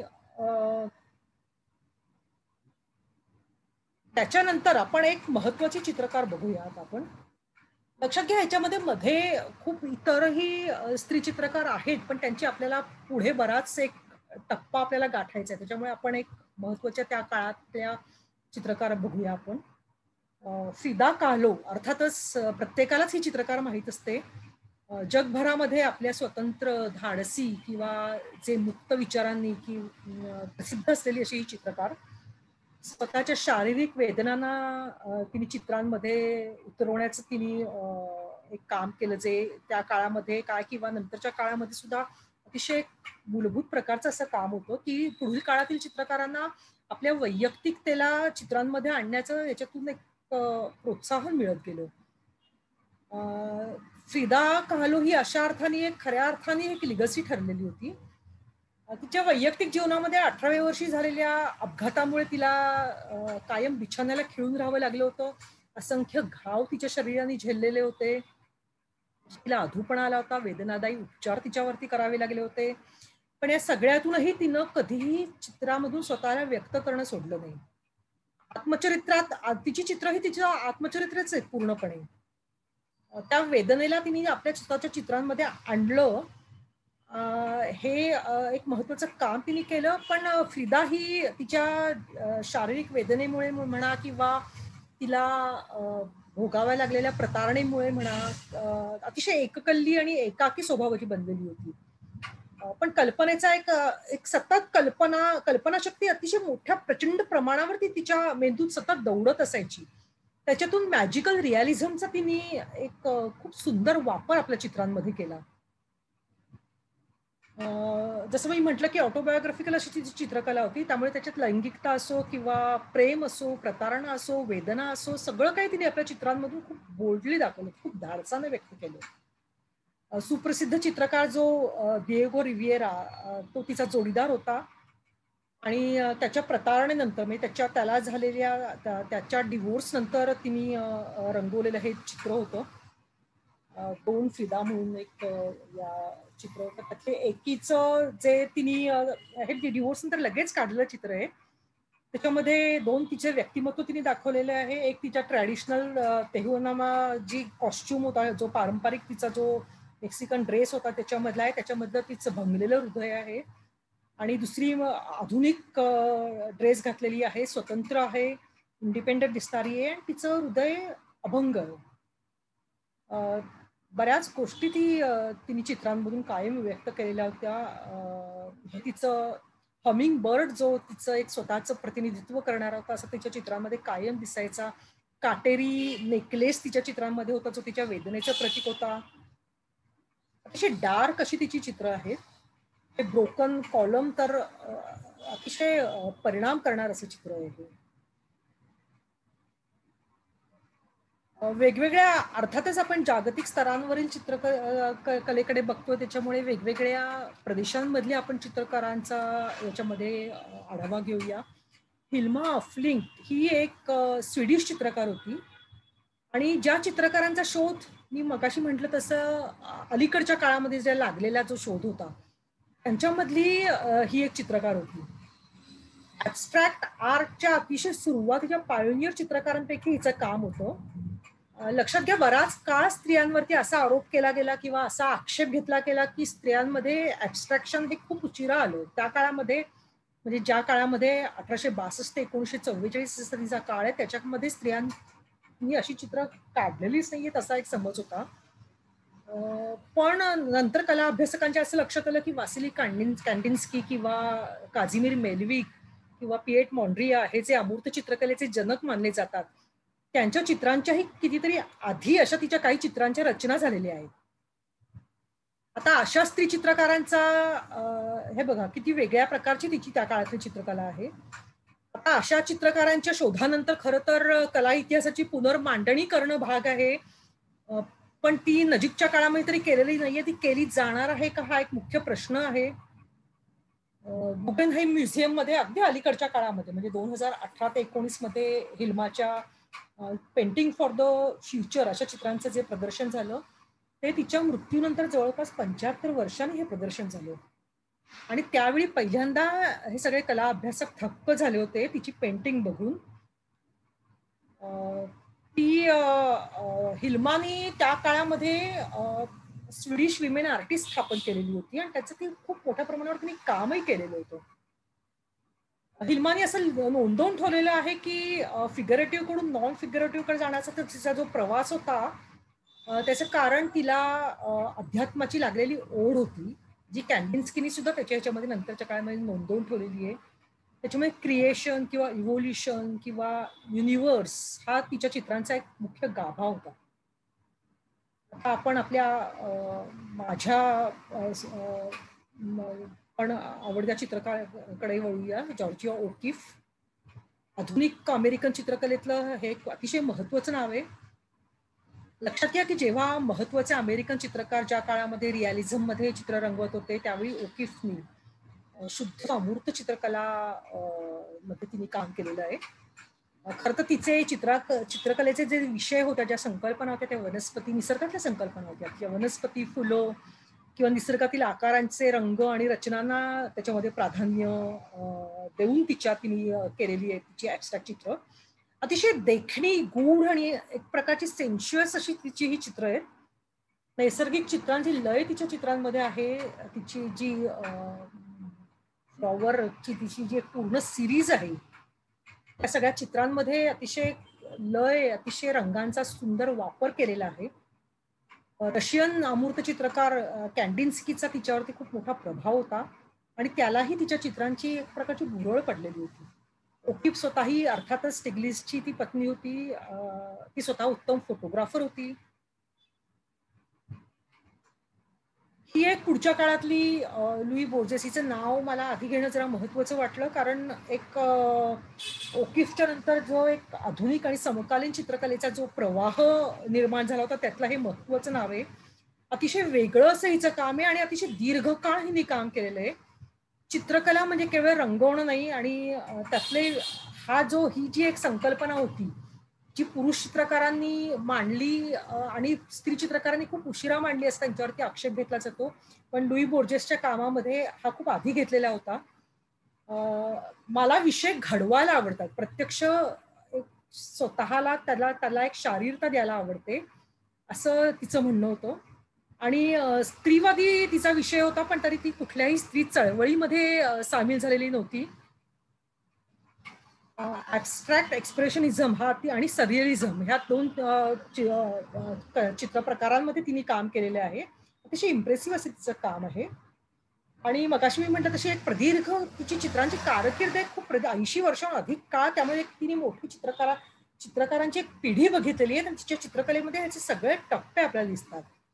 दृश्य प्रतिकात्मकता जी म्हणतात, सिम्बॉलिझम म्हणतात, हे तिच्या चित्रांमधला एक विशेष होता. आणि वैयक्तिक अनुभवांना प्रतिनिधित्व देण्याचं जे फ्रिदा kahlo किंवा त्याच्याही आधी आर्तेमिसियानी जे काम केलेलं होतं, त्याची पुढचं जे काम केलेलं होतं हे आपल्याला हिच्या ह्याच्यातून ठळकपणाने खूप दिसू शकतं. तिने वैयक्तिक अनुभवांना कीटकांच्या माध्यमातून एक व्यक्त केलं आणि त्यांची शिल्प बनवली तिने. तिचं असं तिची संकल्पना अशी होती की भूतकाळातल्या ज्या त्रासदायक स्मृती असतात त्यांना खेळवायला हवं. म्हणजे स्त्रीच्या किंवा मानवी मनाच्या किंवा स्त्रीच्या सगळ्यात जास्त की खूप एक प्रकारच्या खूप अशा निगेटिव्ह इमोशन्स त्यांच्यामध्ये मनाच्या खोल तळामध्ये दडलेले असतात. त्याच्यामध्ये जेलसी असते, संताप असतो, फेकून दिलं जाणं असतं किंवा एकाकीपणा असतो, भीती असते. सगळ्या स्त्रियांच्या मनात ही असते आणि त्याला ती घाबरतात किंवा त्याला त्या अपराधी म्हणतात. आणि पण लुई बोर्जेसचं म्हणणं होतं की या भावनांना आपल्या ताब्यात ठेवायला पाहिजे आणि त्याकरता तिने त्यांना मूर्त स्वरूप दिलं होतं शिल्पांमधून. सेल्स किंवा पेशी असलेलं तिचं एक महत्वाचं काम आहे जे तुम्हाला नेटवरती नंतर मिळालं तर बघा. अतिशय सुंदर संकल्पना आहे त्या चित्राची. इंटरॅक्टिव्ह अशी चित्र असतात तिची, त्याच्यामधून प्रेक्षकांना फिरता येतं, भाग घेता येतो. 20व्या शतकातल्या स्त्रीच्या ज्या परिचित जगातल्या ज्या विचार असतात, त्या वस्तू असतात त्या ती वापरते. आणि स्पायडरचा हा जो आकार आहे तो तिने खूप वेगवेगळ्या पद्धतीने वापरलेला आहे. आता अर्थातच भारतातल्या आधुनिक, खऱ्या अर्थाने आधुनिक आणि जागतिक अशा स्त्रीवादी चित्रकलेचा उदय जिच्यामुळे झाला ते अमृता शेरगिल आपण बघूया. तिचं नाव घेतल्याखेरीज, अमृता शेरगिलचं नाव घेतल्याखेरीज आपल्याला भारतीय कला इतिहासातलं पान उलटता येणं शक्य नाही. पुरुषांना स्त्रीची चित्र काढणं आणि एखाद्या स्त्रीनी स्त्रीची चित्र काढणं याच्यामधला दृष्टिकोनाचा जो एक महत्वाचा आणि मूलभूत असा नेमका काय फरक असतो हे विशेषतः भारतीय चित्रकलेच्या बाबतीत आपल्याला इथे ठळकपणे बघता येतील. कारण कालानुक्रमाने बघायला गेलं तर रवी वर्मा आणि त्याच्यानंतर लगेचच अमृता शेरगिल असा एक चित्रकलेचा टप्पा आहे. आणि त्याच्यामध्ये राजा रवी वर्माची चित्र जी पुरुषी दृष्टिकोनातून काढलेली होती की स्त्रीचा आकर्षकपणा किंवा स्त्रीचं अभिजातता, सौंदर्य यांना त्याच्यामध्ये महत्व दिलं होतं. तर अमृता शेरगिलनी स्त्रीच्या दबलेल्या भावना किंवा स्त्रीवर होणारा अन्याय, तिचा अबोलपणा, तिची मानसिक वेदना आपल्या चित्रांमधून दाखवली होती. हा जो एक मी मगाशी तुम्हाला सुरुवातीला सांगितलं होतं की स्त्रीनी स्त्रीची चित्र काढण्यामधला जो एक दृष्टिकोनाचा फरक होता तो खूप ठळकपणे ह्याच्यातून दिसतो. अर्थातच तुम्हाला माहिती असेल की युरोप सेझा किंवा मातीचा असेल पण भारत माझ्या एकटीचा आहे असं एक उन्मत्त वाटू शकणारं विधान खरं तर ते आत्मविश्वासू असं विधान आहे तिने केलेलं होतं. त्या काळामध्ये हे करणं महत्वाचं होतं. तिला स्वतःला स्त्री चित्रकार अशी तिची ओळख कधीच आवडलेली नव्हती आणि अशी उपाधी जे चिकटलेलं तिला शिमला आर्ट अकॅडमीचं त्या काळामधलं प्रतिष्ठित असणारं पारितोषिक तिने त्यासाठी धुडकावून लावलं होतं. एक प्रकारचा आवेग किंवा पॅशन तिच्या चित्रांमध्ये होती, तिच्या स्वभावामध्ये ती होती. तिच्यासारखीच तिची चित्र होती, धाडसी होती, वेगवेगळ्या अनेक रंगांनी भावनोट भरलेली अशी भावनोटकट अशी तिची चित्र होती. शिमल्याचे सरदार उमराव सिंग शेरगिल आणि त्यांची हंगेरियन पत्नी यांची ही कन्या होती. ती 16व्या वर्षी पॅरिसला चित्रकला शिकायला गेली. अर्थातच तशी शिकायला जाणारी पहिली भारतीय स्त्री चित्रकार होती. आणि मुख्य तिने पॅरिसहून शिकून आल्यावरती भारतात राहायचं ठरवलं आणि भारतातल्या लोकजीवनाला आपल्या चित्रांमध्ये आणलं, हे अतिशय महत्वाचं आहे. त्या काळामध्ये अजूनही स्वतंत्र झालेला नव्हता, मुक्त झालेला नव्हता भारत आणि अतिशय उन्मुक्त अशी चित्र अमृतानी त्या काळामध्ये रंगवलेली आहेत.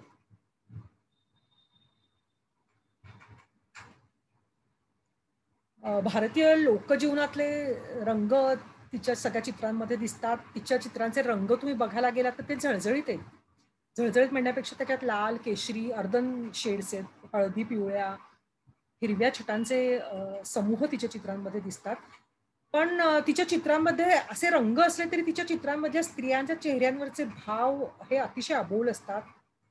म्हणजे त्यांच्या अंगावरील कपडे आणि त्यांच्या चेहऱ्यांवरती भाव यांच्यामध्ये एक विरोधाभास जाणवतो.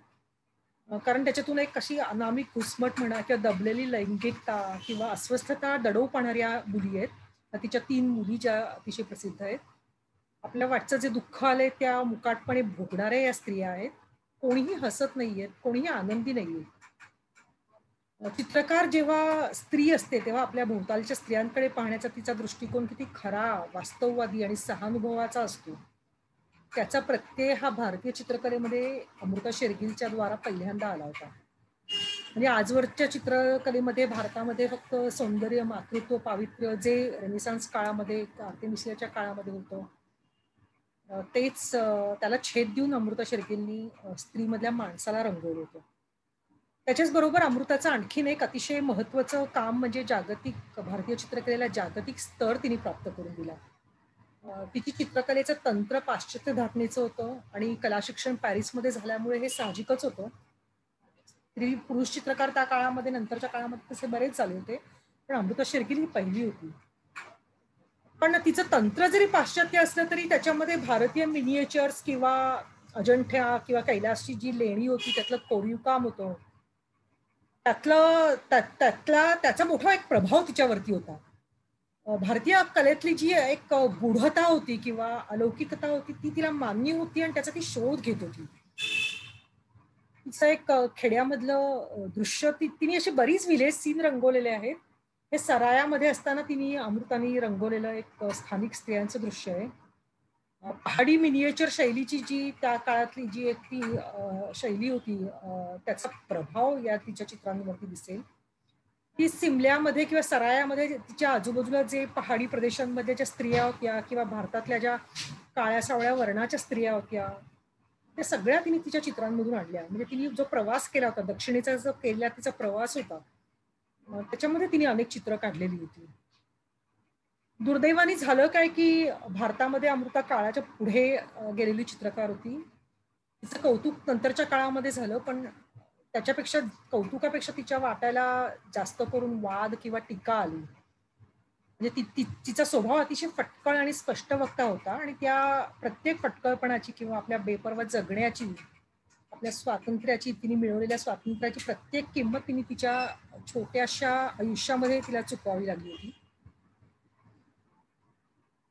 म्हणजे इतकं चित्रकलेवर प्रेम करून सुद्धा तिला क्षमता तिची पूर्णपणे आजमावता आली नाही, कारण अतिशय लहान वयामध्ये तिचा मृत्यू झाला होता. लक्षात घ्या की आज जागतिकीकरणाच्या युगामध्ये आपण आधुनिकतेची जी व्याख्या करतो त्याच्यामध्ये जागतिक संस्कृतीला सहज सामावून घेतो किंवा स्थलांतरण स्वीकारतो, स्थलांतरितांची मानसिकता समजावून घेऊ शकतो, कलेवर त्याचे काय परिणाम होतात त्याची चर्चा करतो. पण हे अमृता शेरगिल ज्यावेळी चित्र रंगत होती, हेच आपल्या चित्रांमधून दाखवत होती, त्यावेळी शक्य झालं नव्हतं. त्याच्यामुळे आज जवळजवळ 500 वर्षानंतर आपल्याला तिची चित्र परत परत बघावीशी वाटतात आणि आज ती समजून घेता येतात. दुर्दैवानं केवळ 28व्या वयाची असताना तिचा मृत्यू झालेला होता आणि 1941 साली तिचा मृत्यू झाला. पण भारतीय आधुनिक कलेचा एक महत्वाचा आयकॉन असंच तिला मानलं जावं. म्हणजे त्यामुळे कितीही क्लिशे जरी असलं तरी एक अकस्मात उमटून गेलेला विजेचा लो असाच आपल्याला तिच्या चित्रकलेचा विचार करावा असं वाटतं. अमृता शेरगिल नंतर अजून एक भारतीय चित्रकार होती, पण तेवढ्या प्रकारे ती पुढे येऊ शकली नाही. पण तिने म्हणजे अमृता शेरगिलला जसं अजंठाची शिल्प किंवा भारतीय लघुचित्र शैलीमधून स्वतःच्या अभिव्यक्तीची जी प्रेरणा मिळाली होती, तशी प्रेरणा मिळाली होती ती मीरा मुखर्जी या चित्रकाराला, स्त्री चित्रकाराला. मीरा मुखर्जीच्या अभिव्यक्तीचं जे मूळ होतं ते बस्तरच्या आदिवासी लोककलेमध्ये होतं आणि ढोकरा ही आदिवासी जी चित्रकला आहे त्याचं आदिवासी जे तंत्र आहे त्याचं डॉक्युमेंटेशनचं एक खूप महत्वाचं काम तिने केलेलं आहे. काळ्या शाईमध्ये काढलेली त्यांची चित्र अतिशय खूप वेगळ्या प्रकारची आणि त्याच बस्तर शैलीला अनुसरून काढलेली पण आधुनिक अशा प्रकारची आहे. आदिवासी जीवनामध्ये मिसळून गेलेली अशी ही चित्रकार होती आणि पारंपरिक लोककलेवरती त्यांनी एक वेगळा ठसा निर्माण केलेला होता आपला. प्रचंड मोठ्या आकारातली बस्तरच्या शैलीच्या वर आधारित अशी त्यांनी शिल्पकला रंगवली. लक्षात घ्या, भारतीय चित्रकलेमध्ये ही आदिवासी ह्याच्यामध्ये काम केलेल्या अतिशय महत्वाच्या चित्रकारांची नोंद घेणं गरजेचं आहे, कारण आदिवासी चित्रकला ही नंतरच्या काळामध्ये केवळ व्यावसायिक कला म्हणून वारली आणि ह्याच्यातून जी आलेली आहे, पण त्याच्यापेक्षा मूलभूत असं काम करणाऱ्या ज्या काही चित्रकार होत्या त्यामध्ये मीरा मुखर्जी हे अतिशय पायोनियर नाव होतं. ब्लॅक अमेरिकन चित्रकारामध्ये ऑगस्टा सावेज हिचं एक नाव अतिशय महत्वाचं म्हणून घ्यायला पाहिजे आपल्याला. हार्लेम रेनेसान्स ही जी कला चळवळ होती त्याच्याशी संबंधित अशी ही कलाकार होती. ती स्वतः शिक्षिका होती आणि ब्लॅक अमेरिकन चित्रकलेला मुख्य विचारधारा चित्रकलेमध्ये स्थान मिळावं याच्यासाठी तिने खूप खूप वेगळ्या प्रकारचं काम केलं होतं. तिचा लढा हा दुहेरी लढा होता, कारण कलेमध्ये स्त्री म्हणून त्या काळामध्ये आणि सुरुवातीच्या काळामध्ये आणि आफ्रिकन अमेरिकन म्हणून अमेरिकन चित्रकलेमध्ये स्थान मिळवण्याकरता एक खूप मोठा स्ट्रगलच तिला करायला लागलेला होता. एक फ्रेंच सरकारची एक उन्हाळी शिष्यवृत्ती तिला नाकारली गेली होती, वांशिक कारणावरून ती नाकारली गेलेली होती. त्यावेळी तिने तिचा हा लढा सुरू केला होता आणि तिने अर्थातच चित्रकला आणि शिल्पकला, तिची पोर्ट्रेट्स तिने स्वतःची केलेली खूप वेगळ्या प्रकारची आणि प्रसिद्ध अशी त्या काळामधली पोर्ट्रेट्स घेतली. आणि ज्या ठिकाणी तिला, ज्या फ्रेंच संस्थेमध्ये तिला पुढील काळामध्ये तिला आधीच्या काळामध्ये प्रवेश नाकारला होता, तिथेच तिची पुढची प्रदर्शनं झालेली आहेत. तर तिथे पुरस्कार मिळालेले आहेत. नॅशनल असोसिएशन ऑफ विमेन पेंटर्सची ती पहिली आफ्रिकन अमेरिकन सदस्य ठरली. लक्षात घ्या, हे टप्पे स्त्रियांचे त्या त्या काळामधले स्त्री चित्रकारांना खूप पुढे नेणारेसे ठरलेले आहेत. पायोनियर अशी कामं या लोकांनी केलेली आहेत. लिओनारा कॅरिंग्टन ही एक चित्रकार आणि कादंबरीकार होती ही, आणि ब्रिटिश सरियलिस्ट चित्रकार जो जर्मन चित्रकार मार्क मॅक्स अर्न्स्ट, ज्याचं नाव ऐकलेलं असेल कला इतिहासाचा अभ्यास करणाऱ्यांनी, तो तिचा मित्रप्रियकर होता. हिची स्वतःची स्टोरी तिने बऱ्याच वेळा चित्रांमधून मांडलेली आहे. दुसऱ्या महायुद्धाच्या काळामध्ये ती पॅरिसमध्ये राहत होती आणि मॅक्सला अटक झाल्यावरती त्याला हद्दपार करण्यात आलं आणि पेगी गुगनहेम ही जी कला संग्राहक होती तिच्या मदतीने तो अमेरिकेला गेला आणि त्यांनी तिथे लग्न केलं आणि लिओनाराचा मेंटल ब्रेकडाऊन झाला आणि ती हॉस्पिटलमध्ये ऍडमिट झाली. खूप स्ट्रॉंग असा औषधोपचार तिच्यावरती करण्यात आला. तिथून कशी बशी सुटका करून घेऊन ती मेक्सिकोला पळाली. तिथल्या स्थानिक कथांचा तिच्यावरती प्रभाव पडला आणि त्यावरती आधारित अशी तिने चित्र काढली. गूढ किंवा रहस्यमय जे तांत्रिक कल्ट खुणा होत्या त्या तिच्या चित्रामध्ये उमटलेल्या होत्या आणि मानसिक मेंटल ब्रेकडाऊन झालेल्या अनेक चित्रकार त्या काळामध्ये होत्या आणि त्यांचं एक प्रकारचं प्रतिनिधित्व असं लिओनाराच्या चित्रकलेतून झालेलं आपल्याला त्या काळामध्ये बघायला मिळतं. एक जपानी चित्रकार, जपानी अर्थातच जपानी चित्रकारांचा एक वेगळाच स्ट्रगल होता, कारण 60च्या दशकामध्ये किंवा त्याच्या आधीच्या काळामध्ये पारंपरिक जपानी चित्रकलेचा अतिशय पगडा पुरुषी वर्चस्व असलेलं ही चित्रकला होती. त्याला झुगारून देऊन आणि परत चित्रकलेमध्ये स्त्रियांनी विशिष्ट पद्धतीची चित्र काढायची असा संकेत असताना हा संकेत धुडकावून ज्या स्त्रियांनी काम केलेलं आहे त्याच्यामध्ये याओई कुसामा ही एक महत्वाची चित्रकार आहे. आणि मुख्य म्हणजे तिचं नाव मी घेतलं याचं कारण तिने चित्रकला आणि त्याच्यानंतर तिने त्या चित्रकलेची इन्स्टॉलेशन्स अशा दुहेरी पद्धतीने काम केलेली जपानमधली ही पहिली चित्रकार होती. पोल्का डॉट या पद्धतीने तिने काम केलेलं आहे. हे त्या काळातलं एक पायोनियर काम मानलं जातं तिचं. आणि तिच्या चित्रातल्या पॅटर्न्स युरोपियन फॅशन जगतातही बऱ्याच प्रमाणावरती नंतरच्या काळामध्ये आल्या पोल्का डॉट्सच्या. त्यातून इन्स्टॉलेशन्स उभारली गेली. व्हेनिस बिएनालेमध्ये काम सादर होणारी ही पहिली जपानी स्त्री होती. तिने हे इन्स्टॉलेशन ज्यावेळी केलं त्यावेळी तिला अर्थातच कुठल्याही प्रकारची जपानी सरकारची मदत मिळाली नव्हती. बिएनालेमध्ये तिने सार्वजनिक निधी उभारून तिने 1500 चांदीचे चेंडू तयार केले आणि ते लॉनवर पसरले. जपानी पद्धतीचं गार्डन त्याच्या भोवती तयार केलं. एक अतिशय सर्जनशील आणि उत्तम व्यावसायिकता दाखवणाऱ्या ज्या स्त्रिया होत्या त्यापैकी ही एक स्त्री होती. आणि अर्थातच हिचं नाव घेणं आजच्या ह्याच्यामध्ये मला अतिशय महत्वाचं वाटलं. मरीना अब्रामोविच कॅनव्हास आणि रंग यांच्याशिवाय आपलं स्वतःचं शरीर कला अभिव्यक्तीकडे साठी वापरणाऱ्या ज्या स्त्री चित्रकार किंवा परफॉर्मन्स आर्टिस्ट ज्या पुढील काळामध्ये जो एक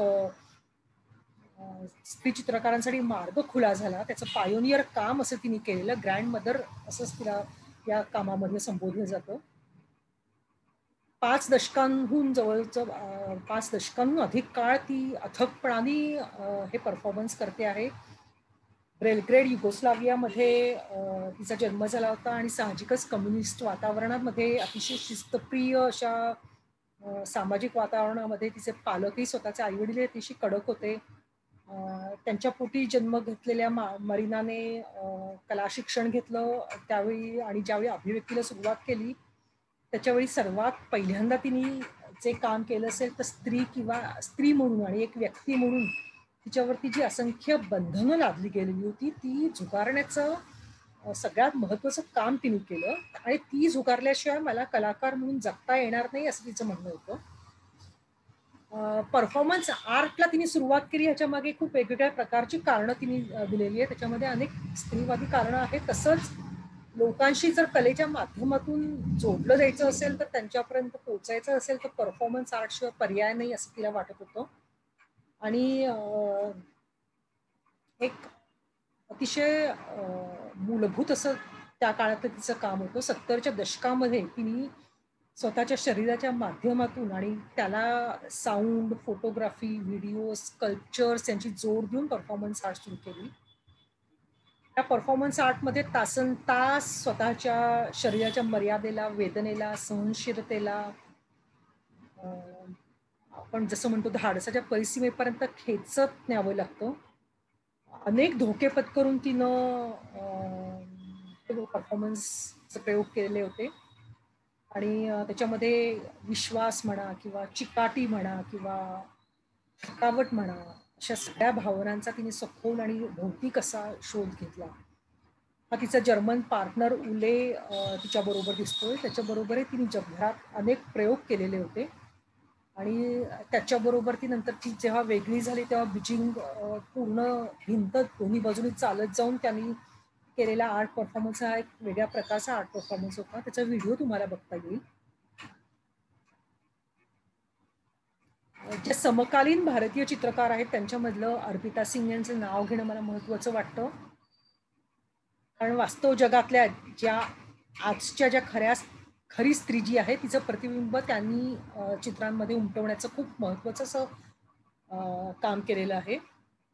चित्र काढताना त्यांनी पारंपरिक भारतीय सौंदर्यदृष्टी किंवा आकार किंवा जे गुलाबी निळे रंग आहेत तसेच वापरलेले आहेत. त्यांच्या चित्रकलेमध्ये कांथा भरतकाम किंवा गोधडीच्या शिवणीचा वापर त्यांनी केलेला आहे. ते एक पारंपरिक कशिदा कामाला त्यांनी आपल्या समकालीन चित्रांमधून आणलेलं आहे. त्यांच्या चित्रांचे विषयही तुम्ही बघायला गेले तर टिपिकल भारतीय सांस्कृतिक जीवनाचे त्यांचे ते विषय असतात. जसे म्हटलं तसं टिपिकल गुलाबी आणि निळ्या रंगाच्या त्यांची चित्र असतात, पण मिनिएचर किंवा चित्रांमधला जो फॉर्म असतो किंवा जो एक प्रकारचा जो जे तंत्र असतं ते त्यांनी त्यांच्या चित्रांमध्ये वापरलं. सगळ्यात महत्वाची गोष्ट त्यांच्या चित्रांमधल्या स्त्रिया जरी पारंपरिक फॉर्म मध्ये आणलेल्या असल्या तरी त्या अबोल नसतात, त्या काहीतरी विधानं करतात.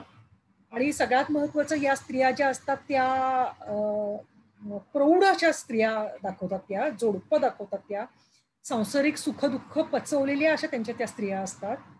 आणि त्या ही सगळी सुखदुःख पचवून झाल्यावरती त्या आता बोलत असतात, त्यांना काहीतरी राजकीय सामाजिक विधानं करायची असतात आणि ती विधानं त्यांच्या चित्रांमधून आपल्यापर्यंत थेट पोहोचतात.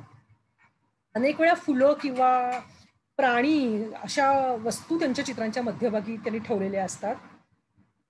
गोधड्या जसं मी म्हटलं तसं किंवा गुलाबांची फुलं त्या आणतात, कारण त्यांचं म्हणणं आहे की जे प्रेमाची ऊब आहे किंवा इच्छा आहे किंवा जो स्त्रियांच्या आयुष्यात स्त्रियांनी जो रोमांस या टप्प्यापर्यंत येईपर्यंत जो केला त्याचं ते प्रतीक आहे. आता या चित्रातल्या अनेक पुरुषांनी पायदळी तुडवलेली सुद्धा गुलाबाची फुलं ते दाखवतात किंवा रिकाम्या खुर्च्या दाखवतात त्यांच्या चित्रांमध्ये बऱ्याच वेळा त्या दिसतात. संपलेल्या संवादाबद्दल किंवा न झालेल्या चर्चेबद्दलचं हे विधान असतं. दिल्लीत झालेल्या दंगलीबद्दलचं हे चित्र आहे त्यांचं. सामाजिक विधान जसं मी म्हटलं तसं केलेलं आहे. जयश्री बर्मन ह्या अतिशय महत्वाच्या भारतीय चित्रकार, ठळक आणि फेमिनिस्ट थीम अशी आणि पौराणिक संदर्भ अशा पुन्हा त्यांनी आपल्या चित्रांमध्ये घेतलेला आहे.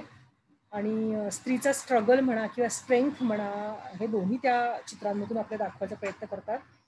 लोककलेच्या अंगातूनच या मधल्या काळातल्या समकालीन स्त्रियांनी अनेकांनी लोककलेचा फॉर्म घेतलेला आहे, कारण हा फॉर्म घेऊन चित्र पोचणं हे त्यांना जास्त महत्वाचं वाटत होतं.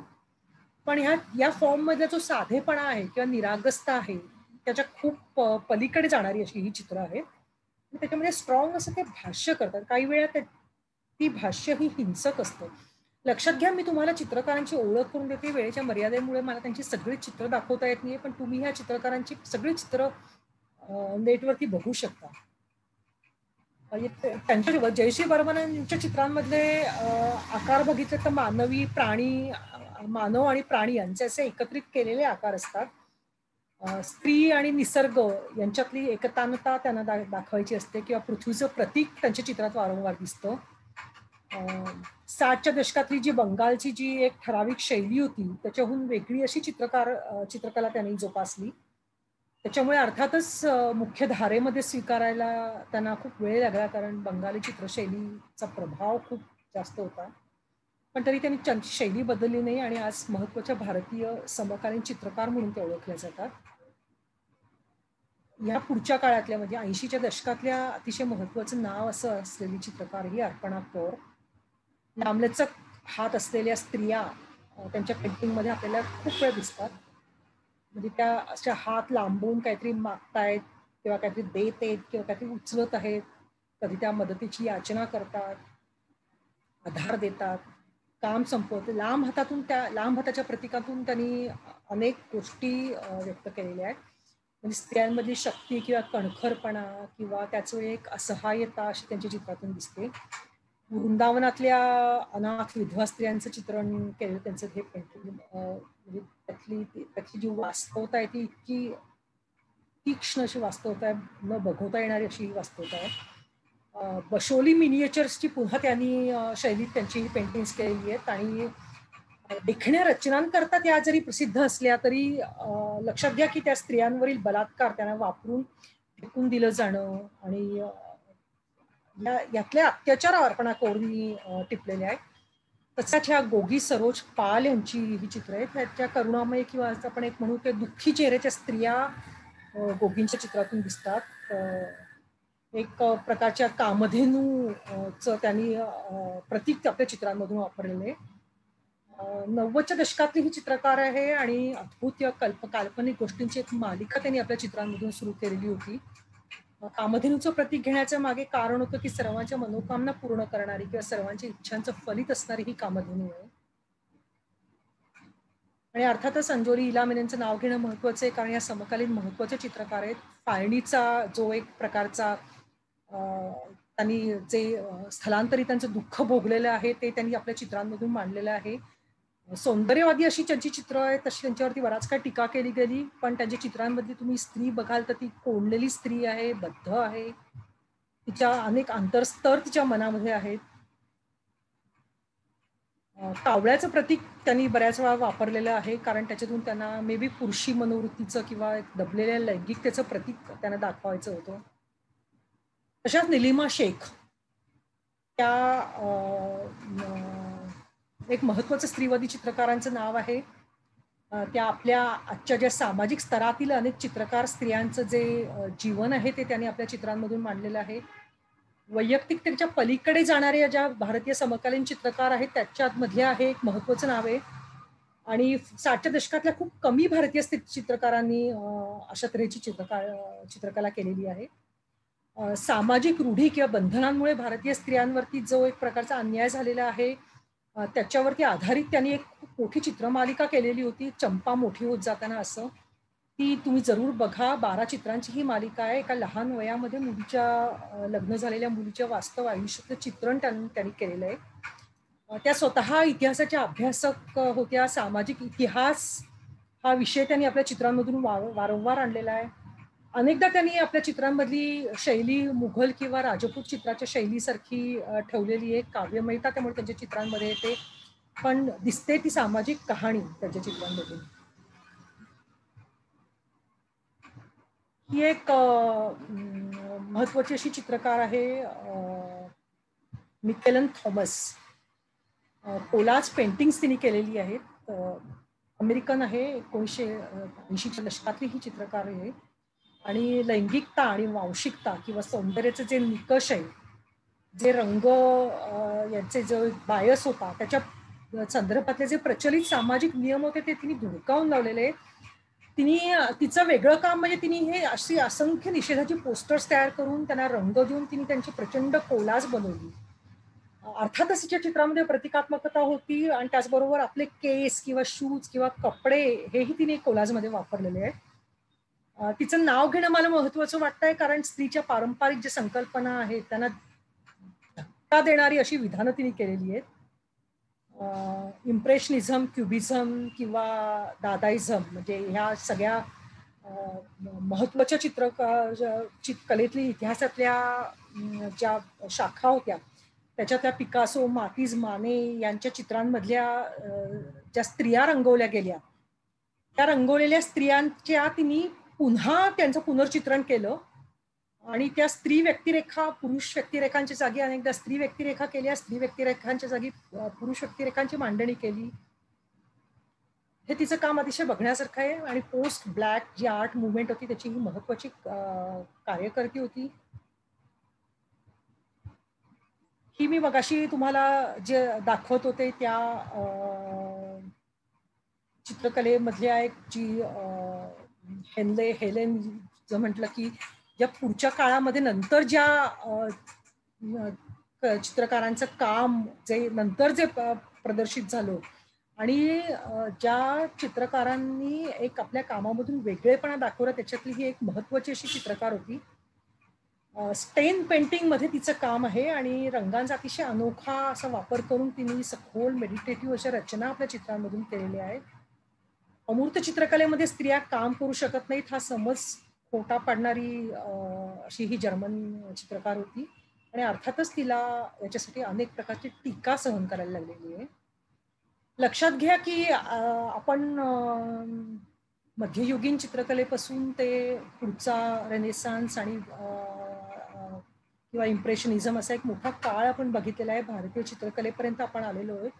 लक्षात आलं असेल तुमच्या तर बोटिचेलीच्या आपण रेनेसान्स चित्रांमधल्या स्त्रिया हा आपण हे विषय अर्थातच घेतलेला नाहीये, पण व्हिनस पासून ते लिओनार्दोची जी मोनालिसा होती किंवा व्हर्मीरच्या ज्या मुली होत्या, मानेची जी ऑलिम्पिया होती, क्लिमची जी सोनेरी झगा घातलेली एक अशी दिमाखदार स्त्री होती, या सगळ्या किंवा पुढच्या काळातल्या वॉरहॉलची जी निओन रंगांमधली नखरेल मनरो होती, हे जे सगळं जे काम केलेलं आहे ही कला इतिहासातली स्त्री जागोजागी आहे. पण स्त्री चित्रकार इतक्या मोजक्या किंवा त्यांचं अतिशय कमी डॉक्युमेंटेशन झालेली आहे. या ज्या स्त्रिया होत्या त्यांनी आपल्याला जो मर्यादित तुम्हाला मी म्हटलं तसं 20वे शतक सुरू होईपर्यंत त्यांना अकॅडमीमध्ये शिक्षण औपचारिक मिळत नव्हतं. त्यामुळे ह्या मर्यादित शतकांच्या कालावधीत मोजक्या संधीतून किंवा उपलब्धीमधून असंख्य अडचणीतून जे मात केलेलं आहे त्या आशयाच्या आणि गुणवत्तेच्या निकषांवर कुठेही कमी नाहीये.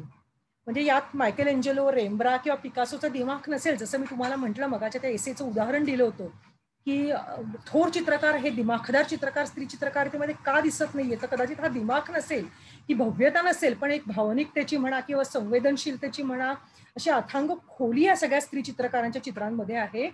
त्यांनी ती वैयक्तिकता त्यांच्या चित्रातून दाखवलेली आहे, ती अनेक अर्थाने त्यामुळे अशी वैश्विक ठरलेली आहे. तर याच्यामध्ये आपण जे हजारो वर्षांपूर्वीच्या प्राचीन भारतीय आदिवासी कलेचा किंवा इतर जागतिक आदिवासी कलेचाही उल्लेख केलेला आहे.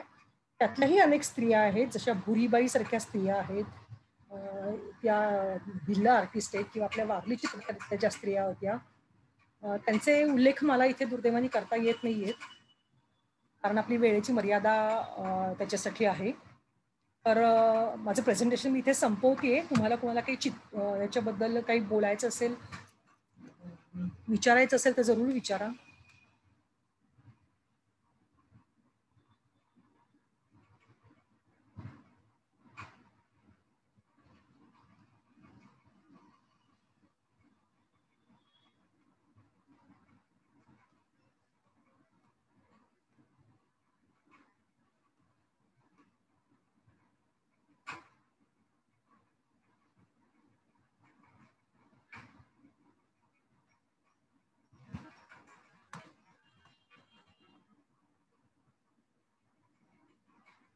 कोणाला काही वेगळ्या स्लाइड्स बघायच्या असतील परत तर त्याही सांगा.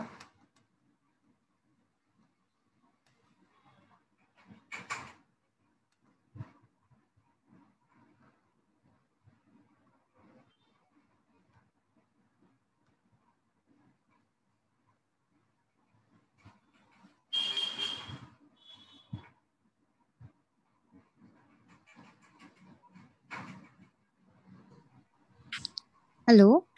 हा हा मॅम, मी वेदिका बोलतेय. मॅम, तुम्ही म्हणजे हा पूर्ण जो अभ्यास आहे, तर अशी तुम्हाला कुठली पुस्तकं माहिती आहेत का की ज्या थ्रू ह्याच्याबद्दल अजून मला माहिती घेता येईल? जरूर. हा. आर्ट हिस्ट्रीच्या कुठल्याही चित्रांमध्ये तुम्हाला पुस्तकामध्ये या स्त्री कलाकारांचा, पण मी जसं म्हटलं की आर्ट हिस्ट्रीच्या आपल्या ज्या जुनी पुस्तकं आहेत त्यांच्यामध्ये या स्त्रियांचे उल्लेख झालेले नाहीयेत. बऱ्याच स्त्री चित्रकारांची कामं तुम्हाला 60-70च्या दशकानंतर 80च्या दशकामध्ये बघायला मिळतील. तर इंटरनेटवरती तुम्ही याचा जरूर शोध घ्या. मी मगाशी म्हटलं तसं गोखलेंचा जो शर्मिला, मला त्यांना एक सांगावं असं वाटतं की बरं का, शर्मिला फडके यांनी आमच्याकडे 2 अभ्यासक्रम घेतलेले आहेत. एक म्हणजे आधुनिक भारतीय चित्रकलेच्या परंपरेचा इतिहास आणि दुसरा म्हणजे पाश्चिमात्य चित्र परंपरांचा इतिहास, असे 2 अभ्यासक्रम घेतलेले आहेत. आणि ते आमच्या www.institusen.org या वेबसाईट वरती उपलब्ध आहेत. त्याचे पैसे भरून तुम्ही ते ऐकू शकता.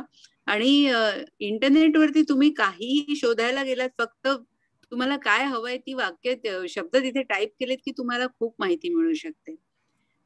शर्मिला, अतिशय सुंदर प्रेझेंटेशन झालं. आय एम व्हेरी हॅपी तू हे मान्य केलंस करणं, आणि इतक्या 1.5 तासामध्ये तू एवढा प्रचंड मोठा पट मांडलास ना की मी अवाक झाले. मी फेसबुक लाईव्ह वरनं ऐकत होते सर्व. मी तुला कदाचित तिथे दिसले नसेल ते त्यामुळे, कारण ते काही ठिकाणी शेअर करत होते वगैरे वगैरे चालू होतं माझं. But this was brilliant, fantastic. आणि मला वाटतं फक्त स्त्री चित्रकारांवरती आपण एक पूर्ण सिरीजच खरं म्हणजे ठेवू शकतो. आपणच स्त्री चित्रकर्त्यांवरती अन्यायच केलाय असं वाटतंय मला. नाही, कारण ह्याच्यामध्ये इतकी नावं सुटलेली आहेत आणि इतकी चित्र दाखवण्याची राहिलेली आहेत की खरं तर हा टप्पा खरं तर पूर्णपणे राहून गेलेला आहे. पण अर्थातच अति झालं की त्याला हे करण्याची पण क्षमता असते आपली. त्याच्यामुळे एक उत्तम मराठी चित्रकर्त्या शुभा गोखले इथे आलेले आहेत. शुभाचा पाहिलं, मला फार आनंद झाला शुभा पाहून तुला. आणि मला वाटतं पुढच्या वेळेला जेव्हा ही करेल, शर्मिला सिरीज करेल, पुढचा टप्पा घेणं आवश्यक आहे. कारण शुभाचं काम हे खूप वेगळ्या प्रकारचं आहे. विशाखा आपटे आहे, विशाखा आपटेचं पण मला मगाशी दिसली होती, तिचं कामही खूप वेगळ्या प्रकारचं तिने केलेलं आहे. अशा भरपूर ज्या समकालीन, ज्या खऱ्या अर्थाने समकालीन, म्हणजे आपण आतापर्यंत ज्या समकालीन घेतलेल्या आहेत त्या 90च्या दशकापर्यंतच खरं तर घेतलेल्या आहेत. तर या पुढच्या सगळ्या स्त्री चित्रकारांचा एक पूर्ण कार्यक्रम करणं गरजेचं आहे. ह्याच्यावरती उद्याच बोलूया आणि एक करूया, कारण हे फारच सुंदरच झालं. म्हणजे माझंच पोट भरलेलं नाहीये. So I want it. पण आता आपला वेळ संपलेला आहे. आपल्याला शुभा, तुझं खूप स्वागत. आणि आधीच इथे खूप बरं वाटलं.